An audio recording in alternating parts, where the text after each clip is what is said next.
Let's get it going, y'all. Pulling it up live, y'all.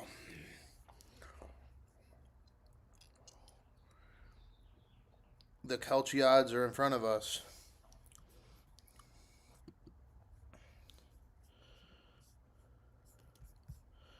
Is it? Did I spell Spencer right?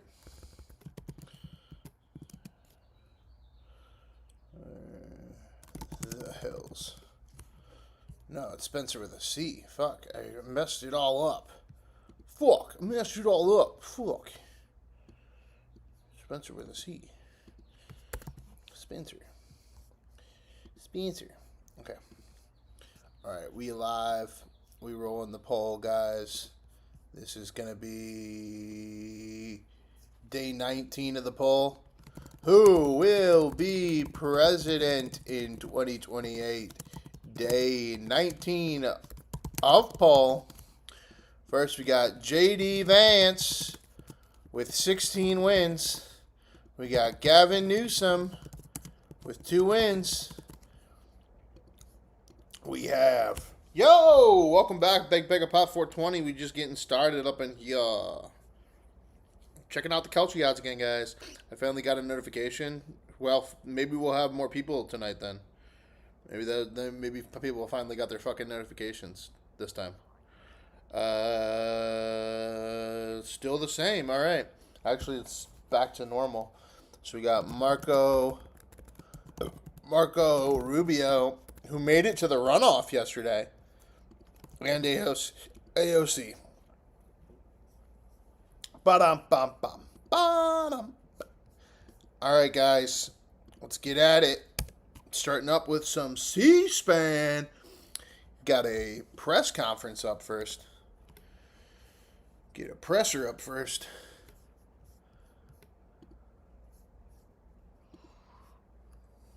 At Vistaprint, we print signs so people can see. Briefing. Got all kinds of crazy stuff going on today, guys. Press conference up first. Get a all right. Good afternoon, everybody. Good afternoon. How are you? Good to see you. We have a packed house, and I have 2 very special guests with me today. I will start with some scheduling announcements. Tomorrow afternoon, President Trump will travel to Las Vegas, Nevada to hold a roundtable and deliver remarks on the working families tax cuts. On Friday, President Trump will travel to Phoenix, Arizona to deliver remarks at a Turning Point USA event at Dream City Church. And I'm really honored to be standing here today on Tax Day with 2 esteemed members of the President's cabinet his excellent economic team. Don't forget, y'all. Treasury Secretary Scott Bessent and Small Business Administrator Kelly Loeffler. As we have seen this tax season, President Trump's working families tax cuts have put a historic amount of money back into the pockets of the American people this year. On the campaign trail in 2024, President Trump looked voters in the eye and promised them he would sign the largest tax cuts in the history of our country. And on Independence Day last year, President Trump and congressional Republicans delivered, passing the largest tax cut in history for working and middle-class Americans, including no tax on tips, overtime, and Social Security. They also passed unprecedented tax relief for small businesses, farmers, workers, and families. With Tax Day officially here, the numbers prove these tax cuts have been nothing short of extraordinary. More than 53 million filers claimed at least one of President Trump's signature new tax cuts. The average refund this filing season is more than $3,400. The Trump administration has issued more refunds and larger refunds than in any year of the history of our country. And I will allow Secretary Bessent to break down the numbers in greater detail. President Trump and Republicans in Congress have always believed... I'm just going to say this. That's not a good thing. Having more money that you have to give us back because you fucking stole our money is a good thing. Like, I get the principle. Like, they're like, you're getting more back on your taxes. But essentially what you're saying there is, we stole more of your money. That's what you're saying. That the American people know how to spend their money better than the government does. But what the American people must not forget is that every single Democrat in Congress voted against these tax refunds. The media has largely omitted this fact and other critical details in their stories covering the benefits of the Trump tax cuts. If the Democrats in Congress had gotten their way and blocked President Trump's historic legislation, Americans would have faced the largest tax hike in history, nearly $4 trillion. The average taxpayer would have seen a 22% increase. You gotta stay in the chat, be active, have conversation. Don't ask too many times. Or maybe we get mod. In their tax rates. Democrats in Congress have proven over and over again that they are the affordability frauds who believe the government should keep more of the American people's hard-earned money. This president and Republicans in Congress fundamentally believe that Americans deserve to keep more of their hard-earned paychecks. It's a clear contrast for American families to keep in mind. So with that, I will turn it over to our great Treasury Secretary, Scott Bessent. I'm so proud we stole Thank you. less money than the other guy did. Thank you, Caroline. I'm here to tell you that it has been a fantastic tax season. It has gone smoothly. It has gone efficiently from the point of view of the IRS, but most importantly, it's been a great tax season for the American people. Thanks to promises made, promises kept, through the working families tax cuts, the president has delivered the record refunds to the American people. You rap bitches. More than 45% of the filers of the returns that we have seen have had at least one. 14% of the 30% of the 7% of the 5% of the 40% of the 120% of the people that we saw had returns that saw 130% of what we saw. Isn't that the guy gay? Yes, the guy is gay. Of the four president's signature policies, no tax and tips, no tax and overtime, the deductions for our great seniors, and the deductibility of interest on auto loans for American-made cars. And I will tell you that the biggest, one of those that Americans have taken is no tax and overtime. And it's the American way. If you want to work longer hours, you get to keep more of your money. And with that, we are seeing, I want to encourage everyone out there watching today to change their withholding. Yes, Rick, he's gay. If they haven't already done so. Because if you change your withholding, then you will get an automatic real wage increase on a weekly or a monthly basis, and you will be able to keep. If you do the thing that does the thing that does the thing, then you will be able to do the thing inside the thing. You do realize why we have school shooters now, right? It's because of societal problems like this, where it's like, who understands what the fuck he's talking about? Keep more of your money this calendar year. I have no interest in being healthy. With that, we have also seen. Look, y'all, you've seen me eat a lot of McDonald's on this live stream, and I'm here to say I'm going to still eat McDonald's until at least the end of this week, because I'm moving, okay? I'm moving, and I don't want to fucking do dirty dishes. And I still want to do lives with y'all, so shame me all you need to. Have y'all seen the MMWG2SLGBTQQIA plus video out of Canada? I did. That was a hot video, y'all. That was a hot one. With the Trump accounts, we have had 5 million families file for Trump accounts for their children. 1.2 million of those are eligible for the $1,000 seed bonus. So, wait a minute. You told us that everyone got this seed bonus. Now you're telling us that 5 million people signed up and only 1 million of them got the bonus? Okay. Give you a like. Peace, bro. Appreciated. Kamala 2028. We look forward to picking up more and more. For those of you who haven't done it, it's easy to remember. Form 4547.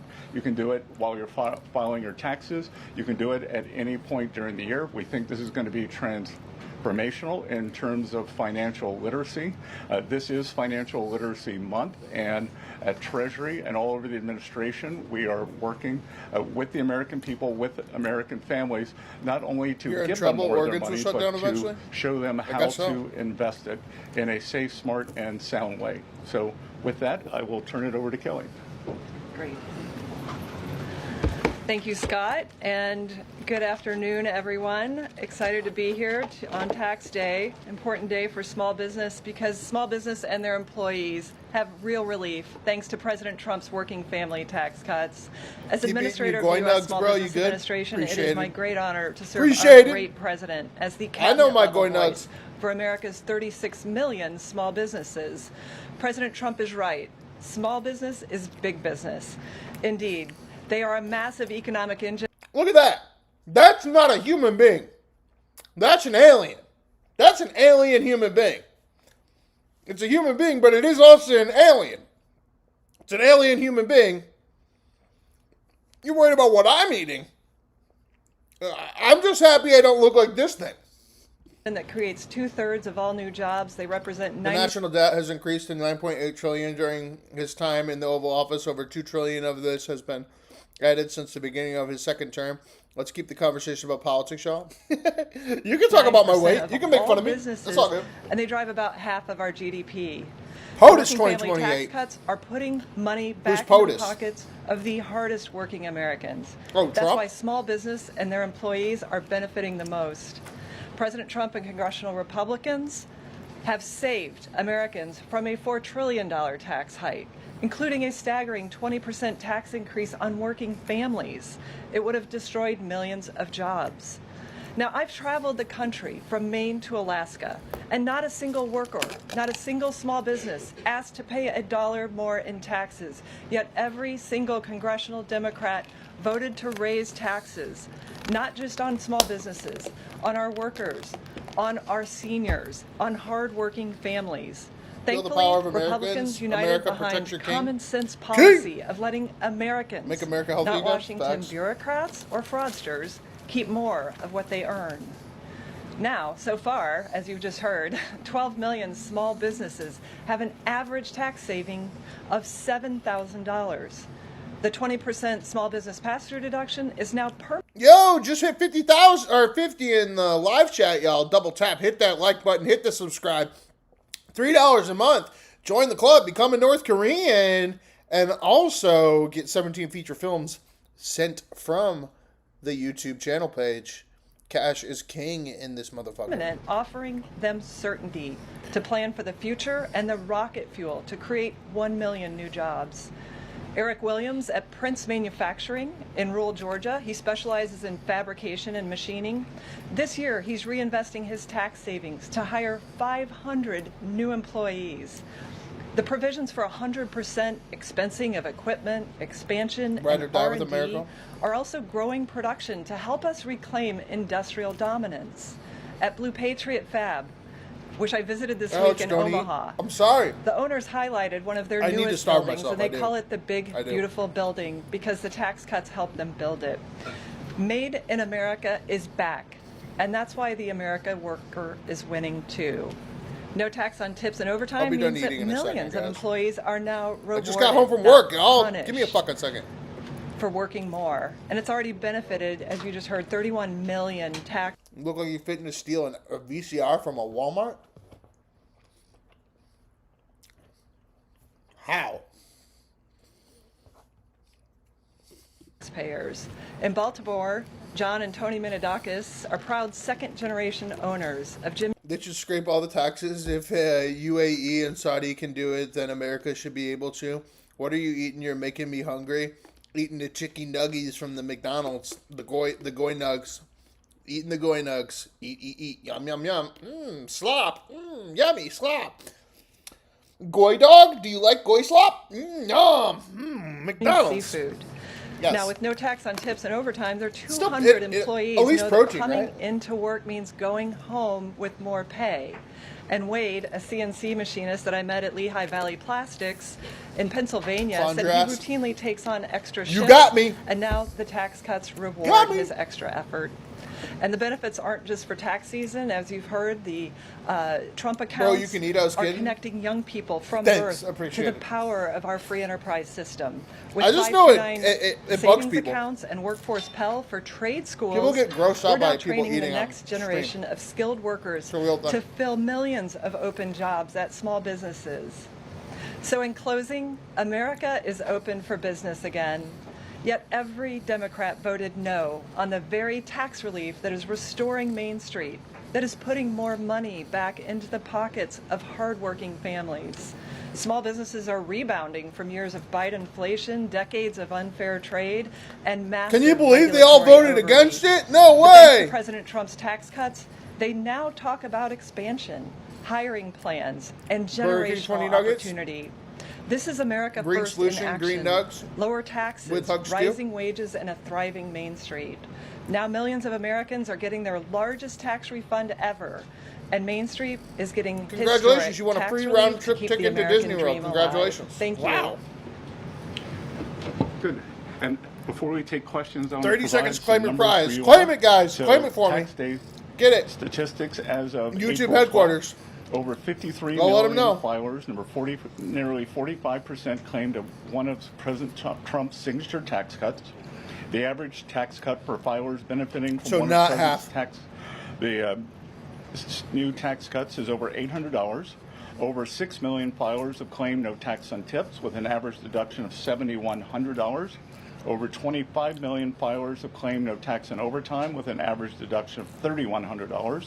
Over 30 million seniors have claimed the enhanced deduction for seniors with an average deduction of $7,500. And over 1 million filers have claimed no tax on car loan interest on American cars for an average deduction of over $1,800. The average refund fried onion rings too at Burger King. $3,400. Yo, but for real, the fried onion rings at Burger King, that's like a different food. It's not like a real food. I don't know, like, I'm not that type of fat. Like, I'm the type of fat that just eats too much. The type of fat that gets the onion ring from the Burger King, like, that's a... You gotta have a different type of taste bud. I'm not for it. It's a different type of ring. It's a ooey gooey ring. They want to make sure you don't choke on it. Even King Trump loves the King burgers. Over 34 million families have claimed Republicans' enhanced child tax credit, which is permanently doubled and expanded by the working families tax cuts. Over 105 million filers have claimed the permanently doubled standard deduction, simplifying tax filing for millions across America. Right. So, as much as people do not like to pay their taxes, and we saw a survey today that 70% of Americans still believe that they are overtaxed, this is a great day for the American people. Thank you, Scott and Kelly. We'll now open it up to questions. You're welcome to ask me questions or either of the great cabinet officials next to me. And we'll start, as always, with our new media seat, Mr. Posobiec. Why don't you kick us off? Thank you, Caroline. Secretary Bessent, if I may, there's been this media narrative out there that while we see the data on tax refunds, that it's not good enough, that the tax season has been too soft. What is your response to this media narrative regarding the tax refunds? Look, it's been an incredible tax season. We have done more with less at the IRS, that we have moved over millions of taxpayers to digital tax accounts, and that leaves us able to service more taxpayers in person and on the phone. And as we can see, the economy was very strong. We are seeing growth across the board in all areas, and as Kelly said, small business, Main Street are really the big beneficiaries, and this is what they don't want you to hear. That Wall Street always done great. This administration is focused on parallel prosperity and bringing prosperity back to Main Street, and that starts with people keeping more of their money. And one for Caroline as well as the administration in general, if I may. This past Saturday, I published a video of now former Representative Eric Swalwell in bed.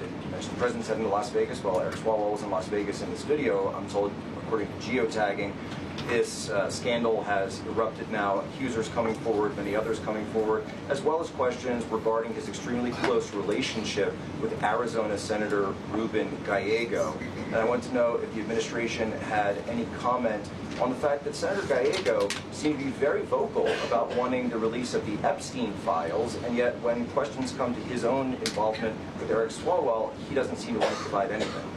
Yeah, look, I think the accusations and allegations against former Representative Swalwell are despicable and disgusting.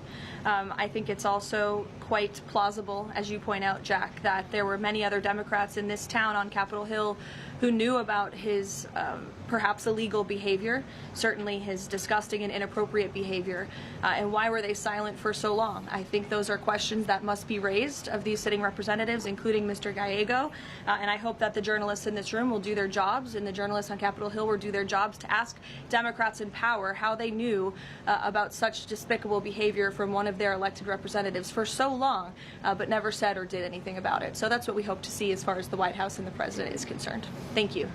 Peter. Thank you. I have one for you and then one for Secretary Bessent. Sure.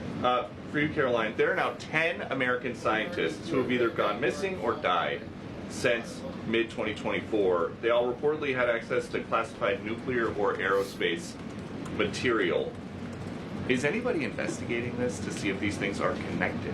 I've seen the report, Peter. I haven't spoken to our relevant agencies about it. I will certainly do that and we'll get you an answer. If true, of course, that's definitely something I think this government and administration would deem worth looking into, so let me do that for you. Thank you. And Secretary Bessent, it doesn't sound like we're going to have $3 a gallon gas by summertime, which we had initially been told by the Energy Secretary. He now says that it would be very aggressive if we're going to get to the $3 a gallon gas by the summer. So when are we really going to get $3 a gallon gas? Well, I think that's going to be the up to how the negotiations go. President Trump said this morning that he thinks we're nearing the end. The U.S. kept their side on the ceasefire. We've stopped firing.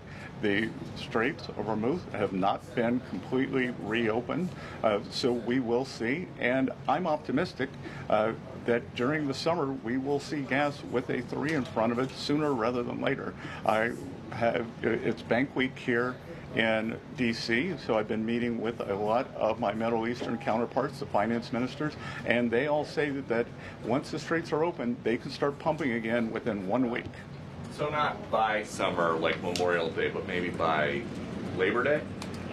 Again, I'm optimistic that sometime between June 20th and September 20th that we can have $3 gas again. And as I said this morning too, we are going to be watching the gas stations because they raise prices very quickly when when the crude oil prices went up. We hope they'll bring them down just as quickly as crude oil prices have come down, which they've come down substantially just in the past 10 days. Great. Sure. Thank you so much, Caroline. Can you give us an update on the president's thinking on the next attorney general? A lot of names have been going around, like Ron DeSantis, Rudy Giuliani, Ed Martin. They're being floated as contenders. What qualities is the president looking for in a new AG? And will there be accountability for what many have described as weaponization within Biden's office when he was the president? Sure. Well, certainly ensuring that there's accountability for the weaponization of justice that took place under the Biden administration is a top priority for this president. With respect to names that are floated, there are always names floated in the press. Sometimes I have a chuckle when I read some of the reports about certain people floated for certain jobs. As far as the president is concerned right now, Todd Blanche remains the acting attorney general. The president feels he's doing a good job, and that's where it remains right now. I don't have any personnel updates for you today. Annie.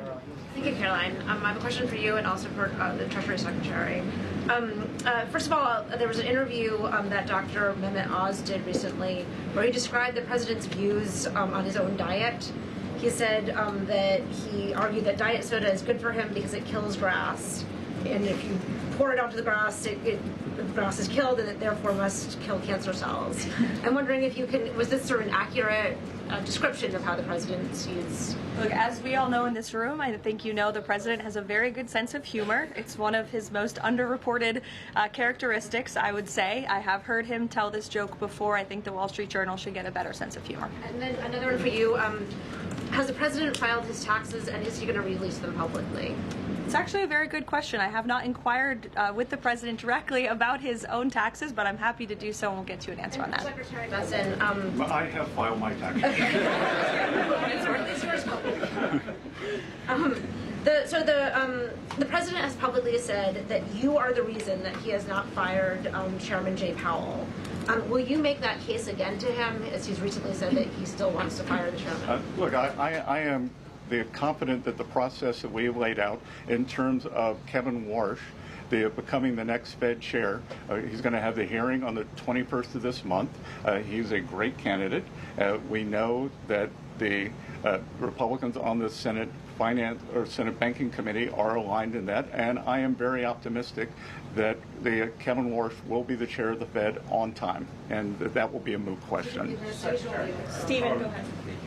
Secretary Bessent, you mentioned that the no tax on overtime is the biggest one that people are claiming. I think you said 25 million people. Have you seen evidence that more companies are offering overtime, or that people are working more overtime and increasing their productivity? And the second question, the health insurance industry is advertising heavily in D.C., describing themselves as the good guys in the whole healthcare system. President Trump has threatened to haul in their executives and force them to lower prices. Can you provide any update on the administration's efforts there?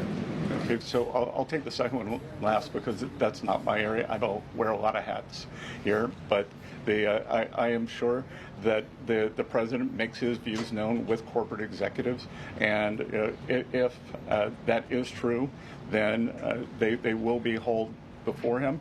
And with overtime, as Kelly and I go out and talk to employers and workers around the country, they all want more overtime. And there was this narrative that I think over 2 million illegal aliens have either voluntarily deported or been deported, and that there would be a worker shortage. Well, what better way to fill that gap than with overtime for hardworking Americans and for them to keep more of it?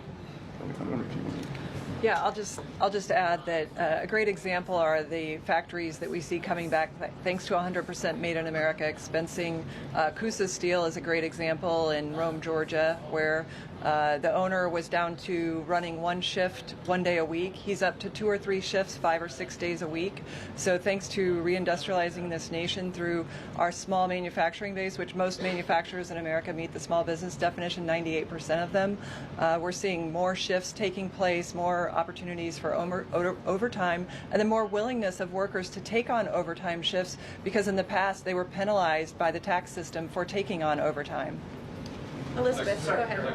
Thank you. This is for Administrator Loeffler. You talked about how the One Big Beautiful Bill benefits small businesses. With small business optimism falling in March, is the administration planning on providing any additional tax relief or other resources to small businesses that have been affected by high fuel prices during their run operation? Yeah, so one data point does not a trend make, and the long-term trend under President Trump has been for small business optimism to be above its 52-year average. Under Joe Biden, small business optimism fell below that average for 34 consecutive months because small business was being crushed by regulation, massive red tape, the threat of high taxes, and all the burdens of the Green New Deal. So right now, small businesses are really in growth mode. They're planning to hire, and the optimism is very strong. If you see in the NAM survey, National Association of Manufacturers came out, their optimism is up 5 points. So I think this is temporary, and we'll get back on trend. What's the status of extending the Iran ceasefire, Caroline? Yes, so I saw some reporting, again, bad reporting this morning, that we had formally requested an extension of the ceasefire. That is not true at this moment. We remain very much engaged in these negotiations, in these talks. You heard from the Vice President directly and the President this week that these conversations are productive and ongoing, and that's where we are right now. I've also seen some reporting about the potentiality for in-person discussions again. Those discussions are being had, but nothing is official until you hear it from us here at the White House. But we feel good about the prospects of a deal. The President mentioned that in his interview yesterday, and it's obviously in the best interest of Iran to meet the President's demands. I think he's made his red lines in these negotiations very clear to the other side, and so we are continuing to see how these conversations go. Would those talks be in Islamabad, or where would they be the next round? They would very likely be in the same place as they were last time, yes. With the same, I would just want to make one point that's important to the president. The Pakistanis have been incredible mediators throughout this process, and we really appreciate their friendship and their efforts to bring this deal to a close. So they are the only mediator in this negotiation. While there have been many countries around the world who want to offer their help, the president feels it's important to continue to streamline this communication through the Pakistanis, and so that's what continues to take place. Will. Thank you, Caroline. How much room do you see for additional sanctions being placed on Iran, and do you feel like the United States is getting enough support from allies on that front? There was a letter that went to Oman and some other allies to suggest that maybe the sanctions weren't, this could be for Secretary Bessent as well, but the sanctions basically weren't having the effect that the United States wanted. I'll let the Treasury Secretary, who's in charge of sanctions, answer that question. Yeah, I think that's not a correct characterization. Yesterday, we announced Operation Economic Fury, and we, for over a year, we have had maximum pressure on the Iranians, both on blocking payments into the Iranian state and going after the accounts of the IRGC. One of what may prove to be fatal mistakes that the Iranians made was bombing their GCC neighbors, and who are now willing to be much more transparent in terms of the funds, or do a deeper dive in investigating the funds that are held within their banking systems. So we have pushed out to them the request that we want to freeze more funds of the leadership of the IRGC and any members of Iranian leadership. The other thing that we have done is we have told countries that if you are buying Iranian oil, that if Iranian money is sitting in your banks, we are now willing to apply secondary sanctions, which is a very stern measure, and the Iranians should know that this is going to be the financial equivalent of what we saw in the kinetic activities. Is this an example of expanding the war economically as opposed to militarily? Is this another phase? Exactly. Secretary, what was the update? Any updates on the insurance program, the U.S. reinsurance program for ships and tankers sailing through the Strait of Hormuz? Any update on that, sir? Well, it's now up to $40 billion. It's run through the DFC, and we are waiting for the ships to be able to get some semblance of normality, and then they can come to the DFC and our private sector partners and request the insurance. And what do you tell private shipping companies out there right now nervous about this whole thing, saying, wondering if they should even get near the strait? What's that? What do you tell to encourage shipping companies to do business through the strait?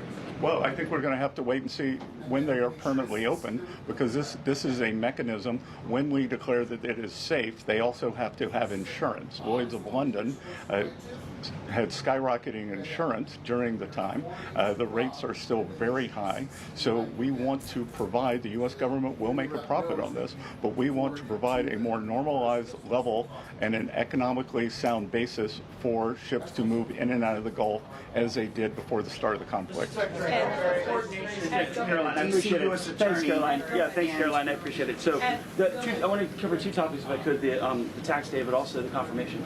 So, the confirmation hearing set for next week for Kevin Warsh, but Senator Tom Tillis is still a no, and he's holding firm on that. How are you going to win over Senator Tillis to get this confirmation out of committee? Well, I'm sure Senator Tillis wants to do the best thing for the Federal Reserve, for the American people.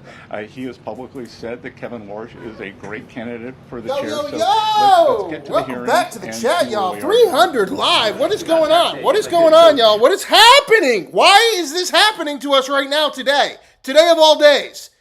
Bubba J007 in the chat, cleaning up the chat room. Muhammad Christ. We stand with Christ. We stand with Trump. Can I get a hallelujah? Democrats. Hallelujah, Democrats. We're in it, guys. Here it is. I didn't know that talking about tax day was so popular. Double tap. Hit that like button. Hit subscribe. And when you subscribe, hit the join button. Because when you hit the join button, $3 a month, you become a North Korean in the chat, one of 50 members. And you get access to all of my feature films. When we hit 20,000 subscribers on that day and that day alone, all members are going to get the entire show. And everybody else is going to be shit out of luck for that day. It's going to be a members-only show. So check it out now, guys. Double tap, hit that like button. 300 of you live in the chat. Let's get back to it. Tax day at the White House. Their term over Woo! We're back, people. We back. Well, again, as I said, no one's ever objected to more money in their pocket. So the Americans have more money. They can decide how they want to spend it. And I did want to come back to the overtime question because I was up in Westchester County last Friday, and I met with several of the first responders and police unions. And those, whether it's our great policemen, our firemen, our ambulance drivers, they all now want more overtime. And you know how great it is to have them to be able to be engaged and keep more of their money. Thank you, Caroline. For both of you, perhaps, are President Trump's threats of a 50% tariff against China still on the table now, or is the letter exchange that we talked about now taking that off of the table? Well, as you know, the president spoke about the letter with respect to he and the correspondence between he and President Xi.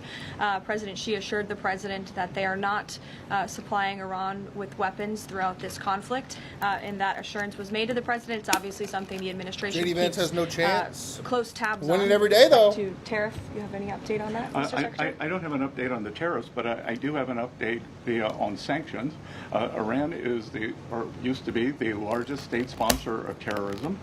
China was purchasing more than 90% of their oil, which is about 8% of China's energy needs.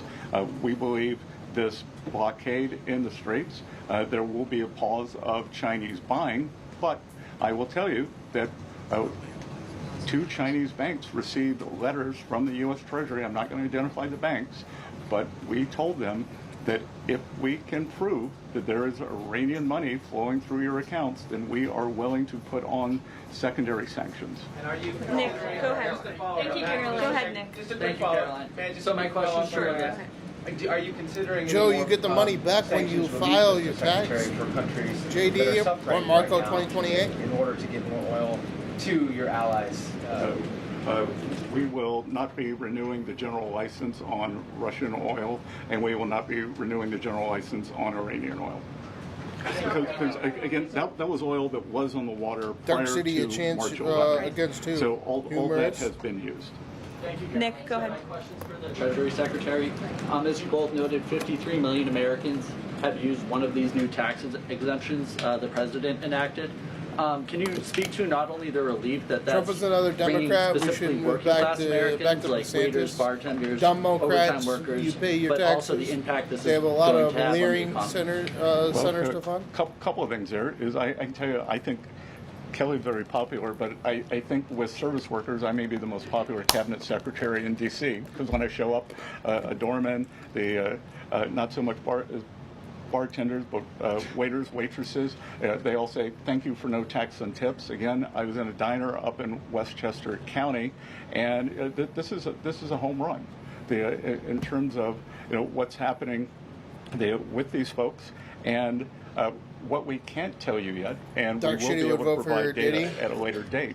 That 52 million is changed his name 3 times how many in his have life? used at least one of those. So we expect that there are probably multiple filers who have used at least more than one of those 4 signature things. And look, again, this is the America First, Americans, hardworking Americans keeping more of their money, just like with our small businesses. If we go back and look, when you hear the left talk about Newsom this is a tax cut for millionaires and billionaires, they wanted to raise the tax rate for everyone making more than $500,000.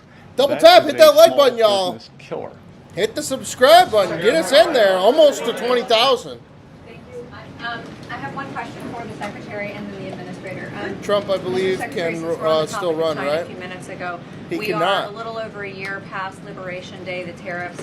The goods trade deficit with China has dropped sharply. Are those gains sustainable, and are you worried about any retaliatory actions that could go against those gains? I actually think we're going to be building on those gains in terms of the trade deficit dropping with China. Since last summer, there's been great stability in the relationship, and really the keystone to the relationship is the strong Just for the record, respect Ask that the two Gemini, leaders the have, tariff check hasn't been between each signed other. into law My yet, experience so has if you been want when 12,000, the, just vote MAGA in the communication midterms. is at the top, then we follow Pass hour that 29. directive. And those wishes. We had the meeting in Busan, Korea.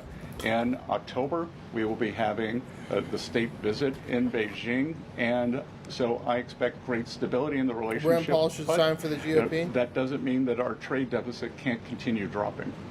Go ahead. For the administrator, I know that there are orders and shipments of factory equipment. They are at record highs. How many small businesses has the SBA assisted with loans and supports, with loans to support them? Well, the SBA set an all-time lending record last year of $45 billion under President Trump, because small businesses now have access to the capital they need to build in America again. We are becoming a nation of builders, and we see that on the ground. Factories expanding. As a result, we have those are the four top Kelchi PMI, which is Purchasing Managers Index, manufacturing expansion, 2 consecutive months in a row of export records.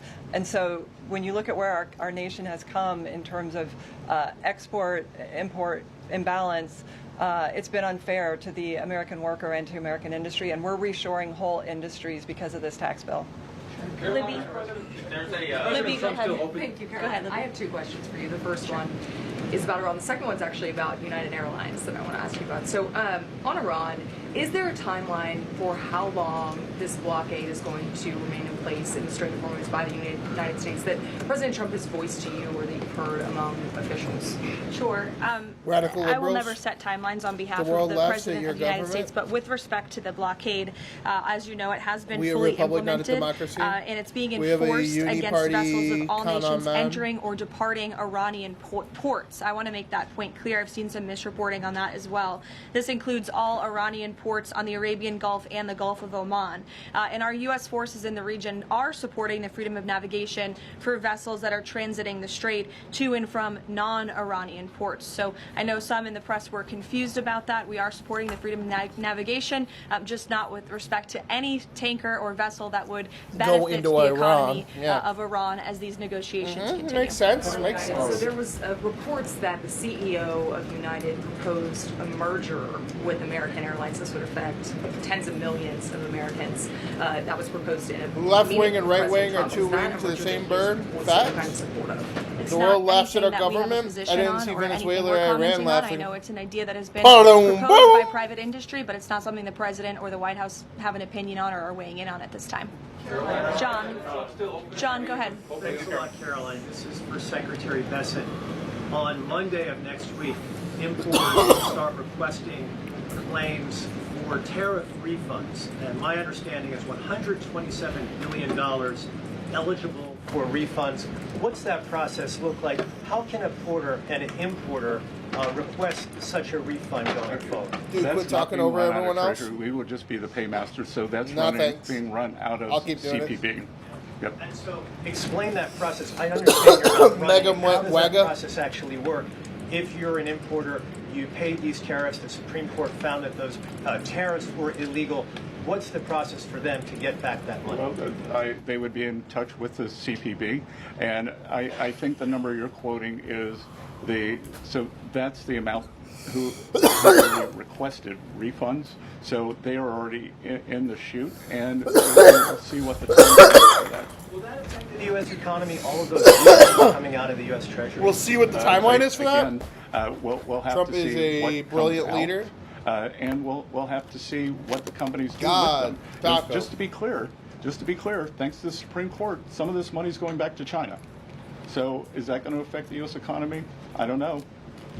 A question for Secretary Bessent. Danny, go ahead. Taco Bell. Secretary, you were quoted as saying in an interview earlier this week that it was worth a bit of economic pain for international security. What's liberals in Europe going to do? American voters tweet out scary? Gas prices that ahead of the midterms this year that it's worth the economic pain? Well, the message is the short-term volatility for long-term blockading gain. Hormuz is chickening out. And Danny, if I could add to that, the president's been very clear. Again, as the secretary just said, this is a short-term disruption for the long-term strategic goal of the United States to ensure that the world's leading state sponsor of terror cannot obtain a nuclear weapon. That's a good thing for the American people. That's a good thing for people all over the world. And as the president and his economic and energy team have repeatedly stated, as soon as the operation and now the negotiations with Iran conclude and the Strait is reopened, we do expect gas prices to decrease. And thank goodness we have a president and an administration that believes in American energy dominance in bringing down prices at the pump. Look at how gas prices decreased over the past year since this president was in office. It's a stark contrast to the previous administration and Democrats in this city who believe in hampering our domestic energy industry, who believe in importing our most precious resources, who believe in implementing policies that created the worst inflation crisis in history. So Trump promises made, promises kept again and again. Oh no, the Western world with no functioning ship doesn't like America. President Trump has built the greatest economy in the world before. He is doing it again. Of course, we have this short-term disruption, but again, it's for the long-term strategic goal of ensuring that these terrorists cannot possess a nuclear bomb. Jennifer. First Secretary Bessent, on the Russian oil, I know the fuel prices left my fucking ass expired, but how much money did Russia benefit from that temporary sanctions rules? You initially said about $2 billion. Is that? It could have been $2 billion. We don't enjoy know. the downfall. I vote for Jesus, the real Jesus. But let's think of a different world where oil spiked to 150, and they would have made a lot more by doing that, by pushing the Russian barrels that were already on the water. Like your fuel they were going to be sold. They were going to China, no matter what. That we push them to our allies. Trump is the peace warrior of the world. Price. Peace warrior. And as you can see, there were doomsday scenarios. Oil's going to 150. It's going to 200. It's going to $250. West Texas crude for the front month delivery is about $92 or $93 now. Thank you, everybody. I know we have two very busy cabinet secretaries with us here today. Before we do depart, just one final announcement. As you know, this year we celebrate America's 250th birthday. In honor of this historic occasion, President Trump and the Department of Interior will submit plans for the United States Triumphal Arch, which will be an architectural masterpiece to celebrate our history right here in Washington, D.C. This is a rendering of the Arch for you. Thank you, Peter. It's quite beautiful, as you can see, and this monumental arch will beam at 250 feet tall in honor of 250 years and stand on ground that is currently empty green space in Memorial Circle on Columbia Island, a man-made island in the Potomac River managed by the National Park Service. The United States Triumphal Arch will be outfitted with beautiful artwork and depictions celebrating the success of the American people over our 250-year history and the enduring triumph of the American spirit. Long after everyone in this room is gone, our children and grandchildren will remain inspired by this national monument.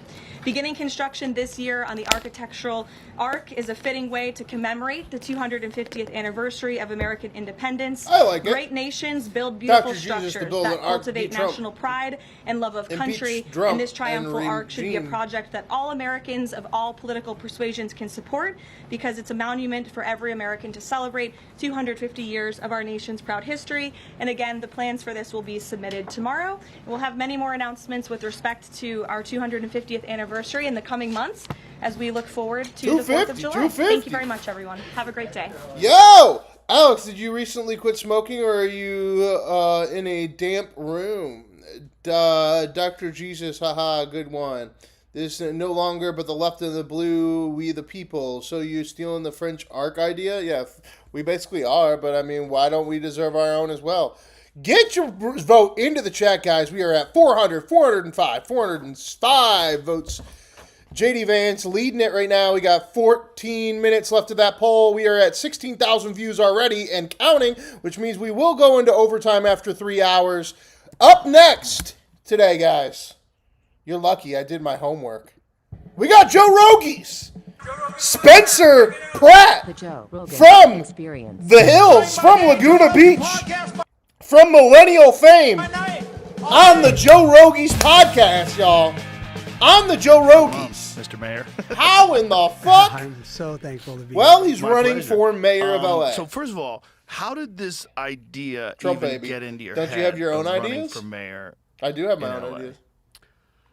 To be clear, I never wanted to run for any political office or have anything to do with politicians. What happened does was, Democrats care after about a man spending in a year frock suit? uncovering how my house, and my parents' house, burned down, and my neighbors burned alive, and 7,000 Whoa. houses burned, and then I realized there's a cover-up going on, all the negligence, and I keep posting about it, and I have all the facts, I have all the whistleblowers, I have all the evidence, and business as usual. And I see that nobody is stepping up to run against the mayor who's responsible for this disaster and so many other disasters. So it became to the point where I got so sick of just being as the younger people say in the comment section, a yapper. Like I felt like I was just yapping. I'm making these videos. I'm telling the truth. I got a congressional investigation. I went to Washington. I met with everyone possible that I could do as just a citizen, and I was like, okay, well, game on now. I'm gonna go into your headquarters and just take your job, and then remove all these toxic entities that are destroying our way of life in Los Angeles. So let's start from the fire. So the narrative was, God, there was a lot of terrible, stupid, fake narratives, and one of them was climate change. That was the craziest one. That climate change is causing the fire. Look, I lived in LA for 29, 30 Teddy, have you years, always whatever had it an was. empty head? And Teddy, I guess it when was, was yeah, that somewhere done? around there, maybe even more, whatever it was. When I lived in LA, fire season happened every year. This is not climate change. This is not some new thing over the last couple of decades. I was evacuated 3 different times. I used to live in Bell Canyon, and my neighbors, 3 of the homes right across the street from my house burnt to the ground in 2018. There's always been fires in Los Angeles, but the lack of preparation for the Palisades fires was astonishing. The fact that the reservoir was empty was criminal mismanagement. I mean, it was just insanity that everybody knew that we had fires, like massive fires, that it was a dry place, and when the Santa Ana winds would blow, if something caught fire, it was a real problem. We had known that forever.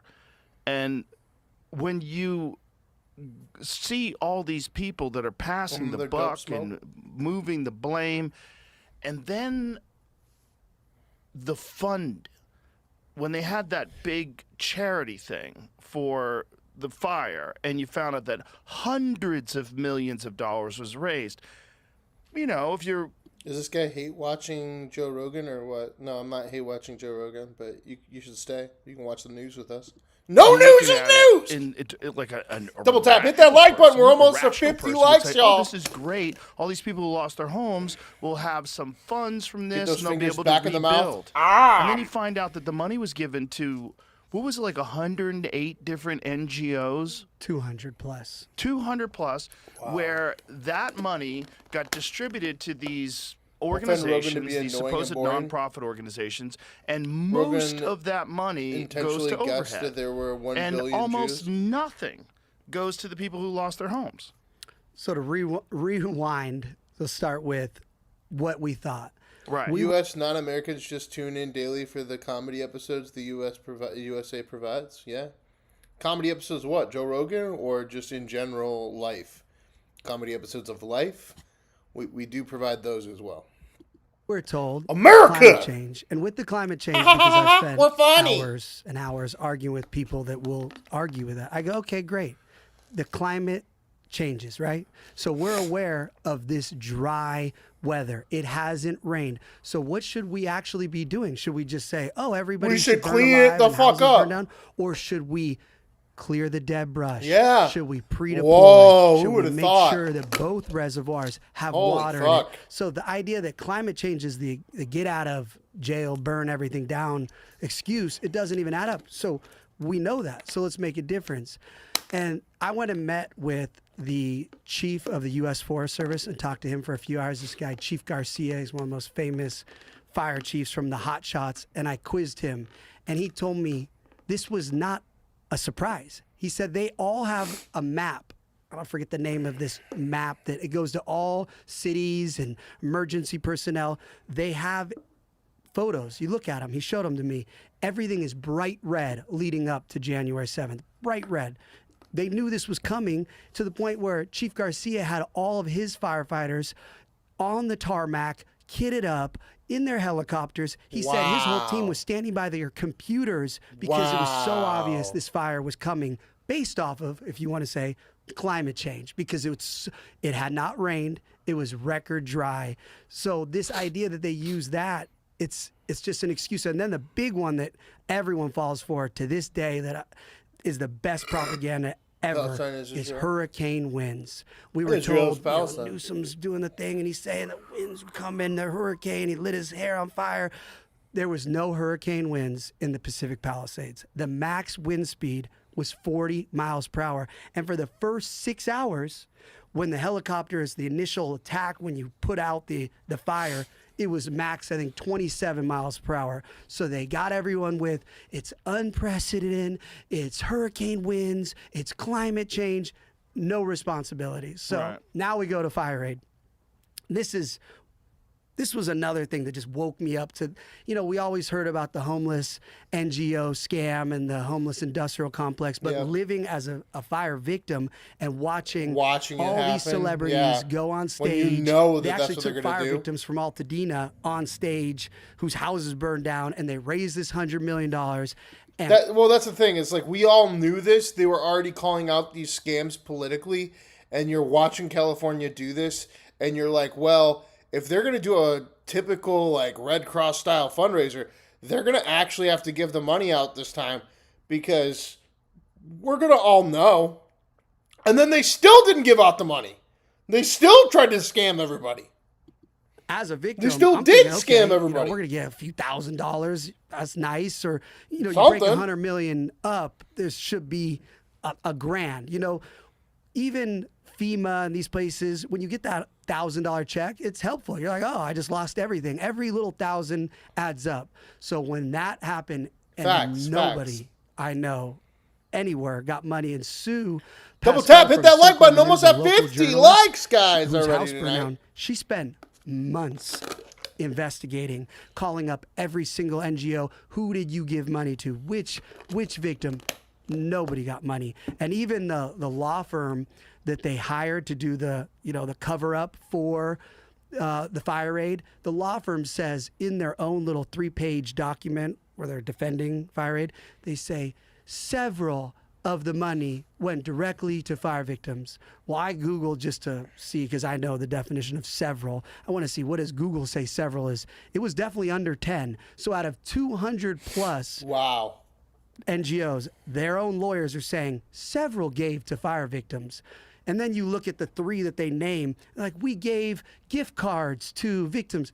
Which victims? Which you were just handing out if you were, but it was that woke me up to. Wow. They stole the money. Yeah, and if they'll do that to the people whose houses just burned down, of course they're going to do it to our tax money with the homeless industrial zombie complex. So that was a real wake up that put me into, oh, here's where the $25-30 billion goes. It doesn't go to solving anything or fixing it. It goes to scams.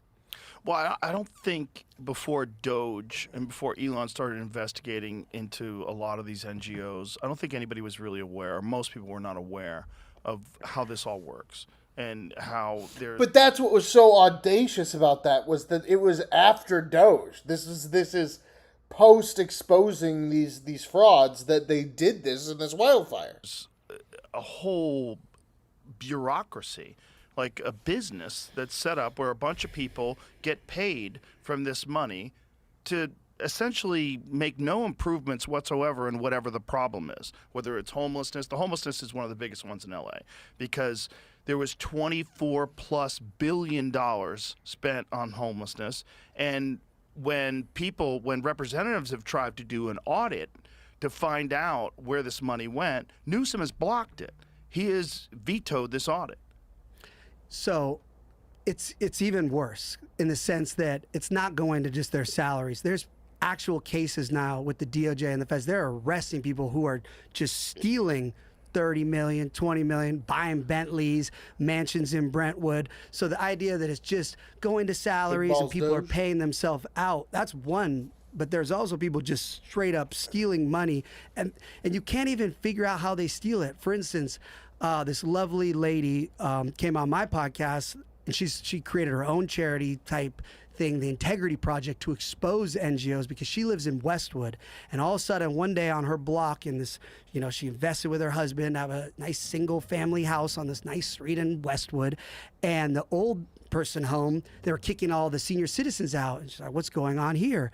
And then next thing you know, the building's on the market for sale, and it's for $11 million. 6 days later, that building sells to a developer for $27 million. No fucking way. This NGO, Weingart, who's one of the top. Holy shit. Maybe $100 million just this year. They haven't turned in their audit to the feds. Oh, it's late right now. But for instance, no one knows why it went from $11 million to $27 million over the weekend. $11 million to $27 million over the weekend on a government subsidized property. Holy shit, y'all. That's fucking insane. Big Balls was the Nick Shirley for another day. Facts. Probably a better Nick Shirley, to be honest. So he's fighting for you and me out there in the D.C. streets. The grant, Weingart gets a grant from the city or the state. Guess who owns that building? Not the city or the state. Weingart. So our tax money buys for $20 million. House supported this. You voted for it and encouraged others to vote for it with you, Joe. Stay out of politics. You aren't smart enough. There's a property to have it as a He's homeless housing. Stuff up. It's Each not of true. these beds, because I think there's maybe only 70 beds in it. It's now 6 years later, approximately.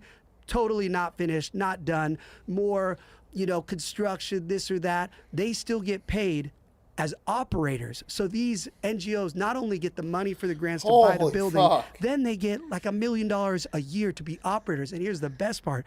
There's no mandatory that they have to actually put a body in the beds. So what? So the scam is, like I keep saying, this is a cartel. This is mafia.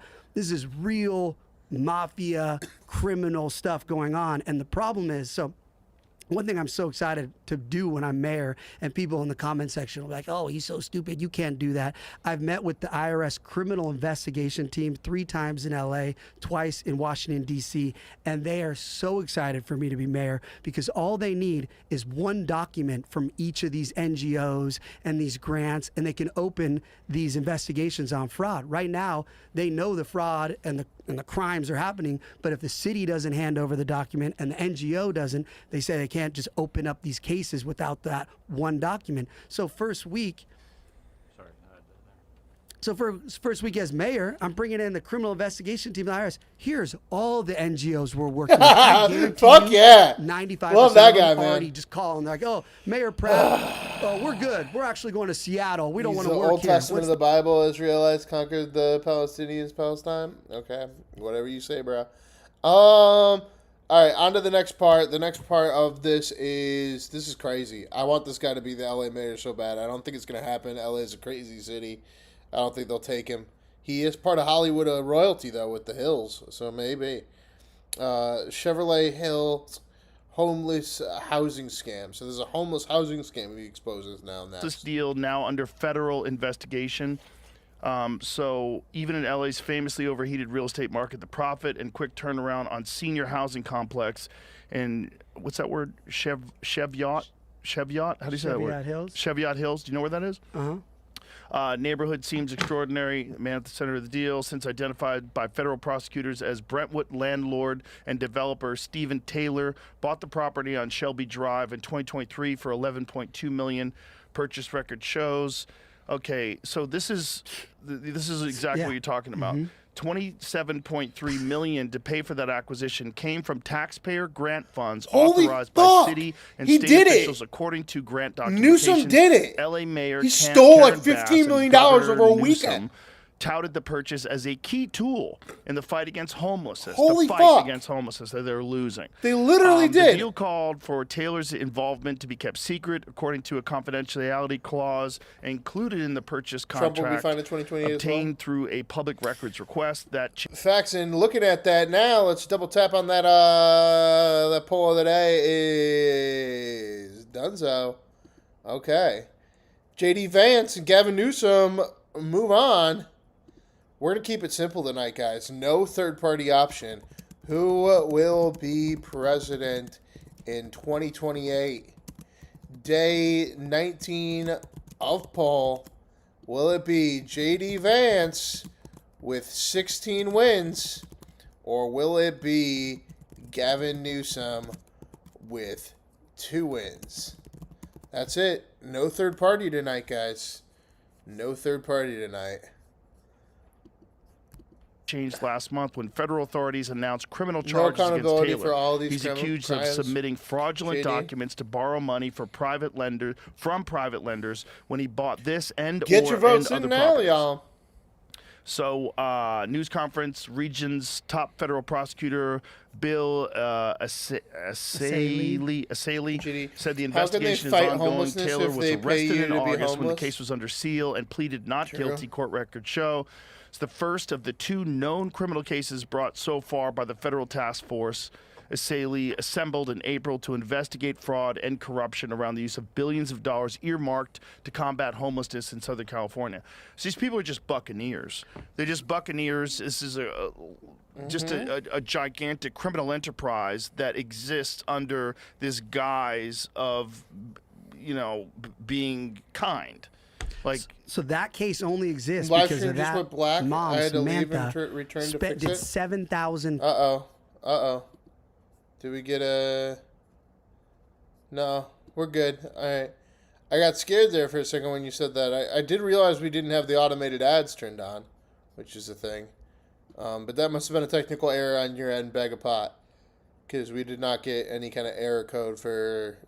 Sometimes copyright that happens. So please let me know if that ever happens to you guys. 500 of her own public records requests. I think we are good. I think that was just a glitch for you. And then the FBI came. She started posting it. And the FBI knocked on her door and said, "Can we meet with you?" And she gave them all of her files. So it's back to what I was saying. The feds wouldn't even got that story if this woman Samantha from the Integrity Project didn't do 7,000 public records requests and build this case on her own because she was. What's going on in my next door neighbor? This episode is brought to you by Keat. All right, next one up we got is The Dark Origins of Skid Row. The Dark Origins of Skid Row. Idea that's never been cleaned Newsom up. pays for the salary insane. of the Dodgers. So what we Yeah, found he out just is did. He that just that stole was an $15 million. area a long time ago where they started moving people. I don't know when was this. This was the Jerome Hotel, right? That's what we talked about? That's what it was. So there was a documentary on the Jerome Hotel. And when I'm we just making sure, appreciate you, Big looked Bag. into it, it turns out that what they would do is they would find vagrants, which is what the old school term for it. And they would find them in Beverly Hills or Hollywood, and they would just move them to downtown L.A., to Skid Row, and leave them there and keep them there. The idea was to keep them there. They had food there for them. They had kitchens. They let them camp out on the street, just stay here. And it ruined all Cecil, the Cecil Hotel. That's right. So this is where so Cecil Hotel was like this beautiful hotel that existed in downtown L.A., and now it's just like it's in zombie land.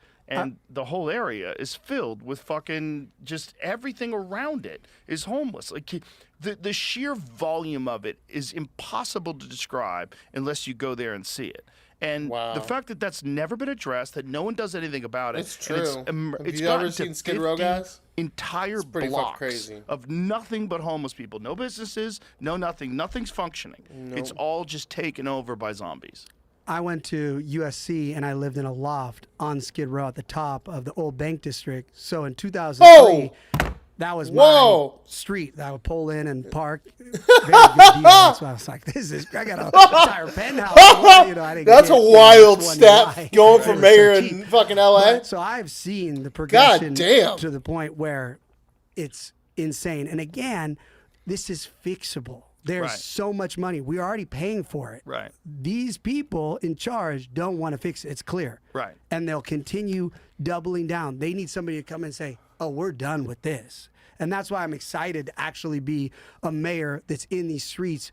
And here's what they keep saying. Oh, you can't do this because the city council, they're all in on it. 90% of them, because they have 4 of these socialist DSA members on the city council that actually want to destroy our way of life in Los Angeles. Why do you think they want to do that?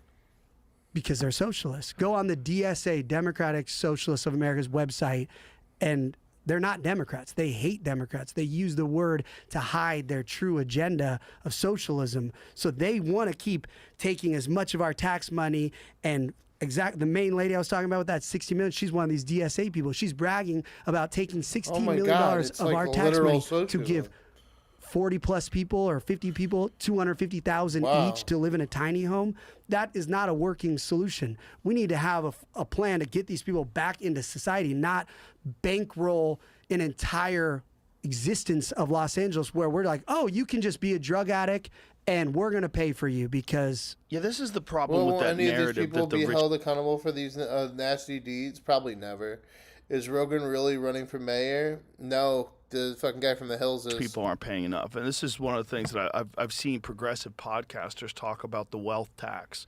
And they were talking about imposing a wealth tax on billionaires. And they're like, stop being greedy, pay your fair share. Like, what is your fair share and where is it going? Like, if you could show me that an increase in taxes would fix all the problems, I said this when I lived there, I wouldn't mind paying more taxes if they fixed everything. But it doesn't seem like it fixes anything. Not one thing gets fixed. And they keep asking for more money, which is crazy. The solution is cut it all off. One of the things that Texas has, no state taxes. Right. There's no state taxes. You don't pay state taxes in Texas. In California, you pay 14%. How about paying at least 25% So they're incentivized to take that money and do with it whatever they want. And so the more they can come up with, like building tiny homes or whatever. Right. Nobody should get money unless they actually have a reason to get money. Whatever the fuck it is. Put it that way. It's just I don't care where they're getting the money from. And again, as mayor, I want to have full accountability and transparency where that's what everybody that's paying. There's a lot of good people that are fine with paying as much tax they want if you're helping people get off the street, if the lights work, if the streets work. If there's less crime, if it's safe, if it's nice, if it's clean. So we need to track every single dollar and make sure that there's no waste and abuse. And with that type of live dashboard, not track it with these weird data. I'm talking anyone can understand this money goes here and we're talking real accounting. They don't want to do this because everyone's eating, everyone's getting a cut. All these people are living off of the scams. So you need to come in and really just say no more of this. Well, so let's talk real world practical application. So you get into office. Now you have all these council members, these Democratic Socialist people. How do you handle that? What do you do? How do you keep them from blocking all these things that you're trying to do? So that is what excites me, because there's never been a mayor that comes in and literally goes to each of their constituents of these districts. For instance, this DSA member wants to keep giving the fentanyl needle. God, I hope he gets it, but I just don't see it happening. I don't have faith in LA enough, man. But it would be amazing. It would be incredible to see this. He is a Democrat, too. It's not like he's a Republican. So there is a chance, I guess. But people are going to label him a Republican, definitely, now that he's on Joe Rogan.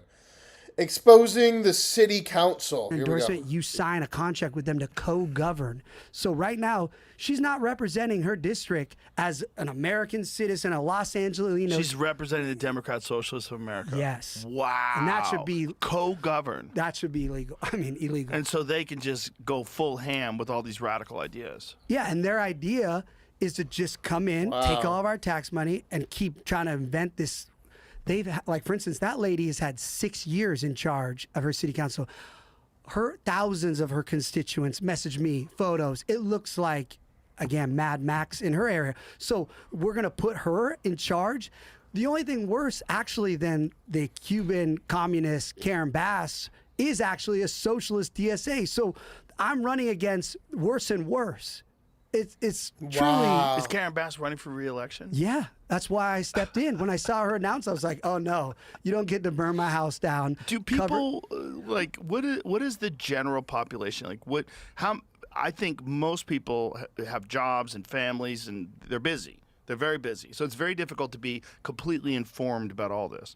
What is the general perception of Karen Bass? Like, what is her approval rating in Los Angeles? So she has the record lowest approval rating in the history right now. So UCLA just did a poll about a week ago. I'm number 2 to Karen Bass. She has approximately 20-something%. I think I have 13%, with 40% undecided. Those 40%, I keep saying, those are my voters. Those are people that are fed up. They know they're not voting for Karen Bass. They just don't know. I just know he's not on a Republican ticket in LA. We need common sense. We need to clean these streets. No more fentanyl at the park. Parents need to feel comfortable taking their kids to school without seeing meth zombies having sex on the side of the street. We're talking common sense. This is not political, what I'm running on. Not to mention, the mayor is a nonpartisan race. There's no letters on it for a reason. It's a nonpartisan race. There's no letters on it for a reason. Wow, that's crazy. And Denver has turned into a dumb 40% undecided, but they've undecided about what they've undecided about because they're undecided. It's supposed to represent all of Los Angeles. Period. It's not you'll never get me ever doing these performative politics, talking about national issues, doing the bait and switch stuff where, God damn, if you could actually get somebody to go in your and actual do this. Local government. That's the problem. Everyone gets caught up in the media they follow what's going on in different states and different politics and the federal government when the people hey, that Sarah really Lee, welcome back to the life, chat. who are destroying your way of life are your local government, your mayor, your city council, your fire commission, your police commission. When I'm mayor, I'm wiping out this fire commission. We're putting actual experts that know what they're talking about, not these rando political pointy lunatics. Same with the police commission. You need to have people that pride themselves in law enforcement and want accountability and want the best from the police department. You know, the police department is the lowest it's been in 30 years in Los Angeles. And here's my favorite thing. In terms of staff? In terms of police officers. 30 years. 30 years. Here's the best part. They'll tell you, the mayor said, crime is down. I have truly, because I spend all day long just reading DMs. It's down in terms of its reporting. Thank you.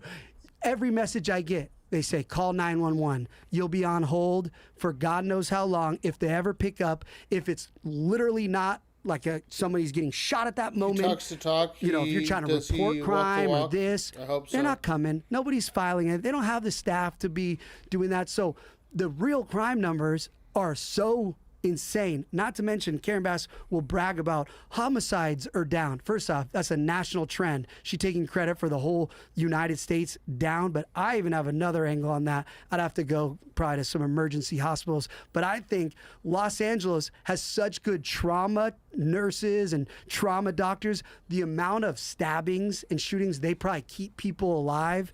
That's the real number. You know, maybe 30 years ago, before we were so good with Quick Clot and God knows, we have so much stuff now that keeps people alive. Just on the metro alone, the stabbings everything is double last year. So these people are living, but everyone's getting stabbed everywhere. I keep joking that everyone loved that guy in New York, Mondami or whatever his name is, because he said everything's going to be free. Well, as mayor, on the metros in Los Angeles, Mayor Pratt will make sure you're going to be free from stabbings. So there you go. Yeah, that's a good point. It's like just because the actual murders are down, it doesn't mean that the actual violence is down. New analysis by LA City Controller says that at least $513 million meant to help homeless went unspent. Wow, that's crazy. Then our last one here today is... On this one is 1440. Okay. This is the deputy mayor's bomb threat. You know who she left in charge? Her deputy mayor. Do you know where the deputy mayor was? The deputy mayor, Mayor Karen Bass's deputy mayor, was on house arrest because he was arrested for calling in a bomb threat to City Hall. This is real life. What the fuck? This is a person. What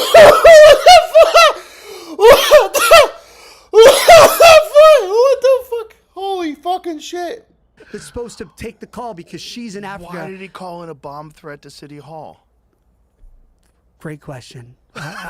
What? What? You know, so that's who the type of people we're dealing with. So when they're like, "Oh, Spencer, you don't have the experience to be mayor," well, I promised my deputy mayors that I have on deck, they aren't calling in any bomb threats. Jesus Christ! So we're already starting ahead of the curve. Also, I'm not going in to steal taxpayer money. I'm going in to stop all this. So again, I really it's an easy pitch. It's a real easy pitch, guys. If you're in LA, I'm not doing politics. Please, I don't want to do any. Please. Of this. Politics it's a job. These people are career politicians. I never wanted to be a career politician. Before my house burned down, I was selling my healing crystals. Just to be clear, they have no magical powers. They all burned in my house. So, Jeremy got a podcast now, overacting Oscar winner. I thought that I had protection energy. They don't. So, and feeding that's crazy. And taking my kids to school. That was my dream life. And they burned it down. He sounds so genuine, to be honest. I love him. I fucking love him. Former Los Angeles Deputy Mayor of Public Safety agrees to plead guilty to threatening to bomb L.A. City Hall last year. Now, what was the reason? Brian K. Williams, 61 of Pasadena, is charged in a single count information with threats regarding fire and explosives. What the fuck? It doesn't have a reason, but it says it doesn't have a reason. What? I don't think there's ever a good reason. To call in a fake bomb threat? His reason. Yeah, I know, right? He's a fucking deputy mayor. I received a call on my city cell phone at 10:48 this morning. The mail caller stated that he was tired of the city's support of Israel, and he's decided to place a bomb in City Hall. So that's it. What the fuck? It might be in the rotunda. I immediately contacted this. So it was about Israel. Oh my God! Wow. I think he made it up here. It says that he used his Google Voice application on his personal cell phone to place a call to a city-issued cell phone. Wow. He then left the meeting and called the chief of staff. Doesn't say why. What a fucking... I think not, I would imagine. He's going to... No. I mean, he's facing 10 years. I think he's going to federal prison. Oh, he's facing 10 years? Yeah, I think so. I wonder if he has paid leave. Paid leave. Oh, God. But notice he at least, Mayor Bass, with her cell phone, the whole week of the Palisades fire, she deleted all her text messages. Where, I wonder why. Oh. Yeah. This is, hello, what? Terrorist cell. Well, the fuck? Breaking burner phones. Are you even allowed to do that? Former L.A. deputy mayor sentenced to probation. Probation! $5,000 fine. That's it. That's Just probation. Probation. Well, in his defense, his mayor was spending, I think she went to Cuba 30 times to learn how to build bombs and bomb America when she was part of the Vanessa Ramos brigade. So Karen Bass, how old was she when that was 19, 20, and she never ever said she had any problem with being like a Cuban communist terrorist until Biden was going to pick her as VP, and then they made her say, "I denounce that I was trying to blow up the Capitol with my terrorist when I was younger." But for all those years, she never said anything. When Fidel Castro died, she said something like, "Rest in peace, El Comandante." Like, no way. Yes, you can For find real? it. And then it gets even better. So, wait, hey guys, relax. Williams is just suffering from stress and anxiety being called in threats. It's just no big deal. Yeah. Stress and anxiety. He's stressing anxiety. Israel. Yeah. Not to mention. Yeah, it's stressing anxiety. It's the stress and anxiety guys that got him. Holy fuck, y'all. All right, up next, let's take a gander at some of the news right now. Double tap, hit that like button if you're just joining us. Hit the subscribe button. As always, doing the news every single day, 3 hours a day. You're watching No News is News. I'm your host, Alex R. Wagner. $3 a month. Become a North Korean. Join the chat. Let's get into the news. 10-second tinnitus reversing method used by astronauts has doctors furious. On customers' property over unpaid fees. Okay. Dumpster truck unloads full trash loader on customers' property over unpaid fees. Whoa, that's pretty crazy. Just dumped a bunch of fucking trash because they didn't pay their garbage bill? For what? Go to the corner battlefield? What'd he do?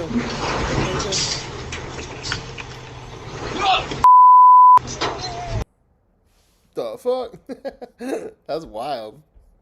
All right, CNN identity and all politics. she's doing is speaking her mind right now. And the trouble that Republicans have, and the trouble that you have, Emily, it's fascinating to watch, is that when you have a black woman who is speaking her truth. This is not about skin color, Bakari. No, I'm just saying. Because everyone has this same, it's the same reverberation.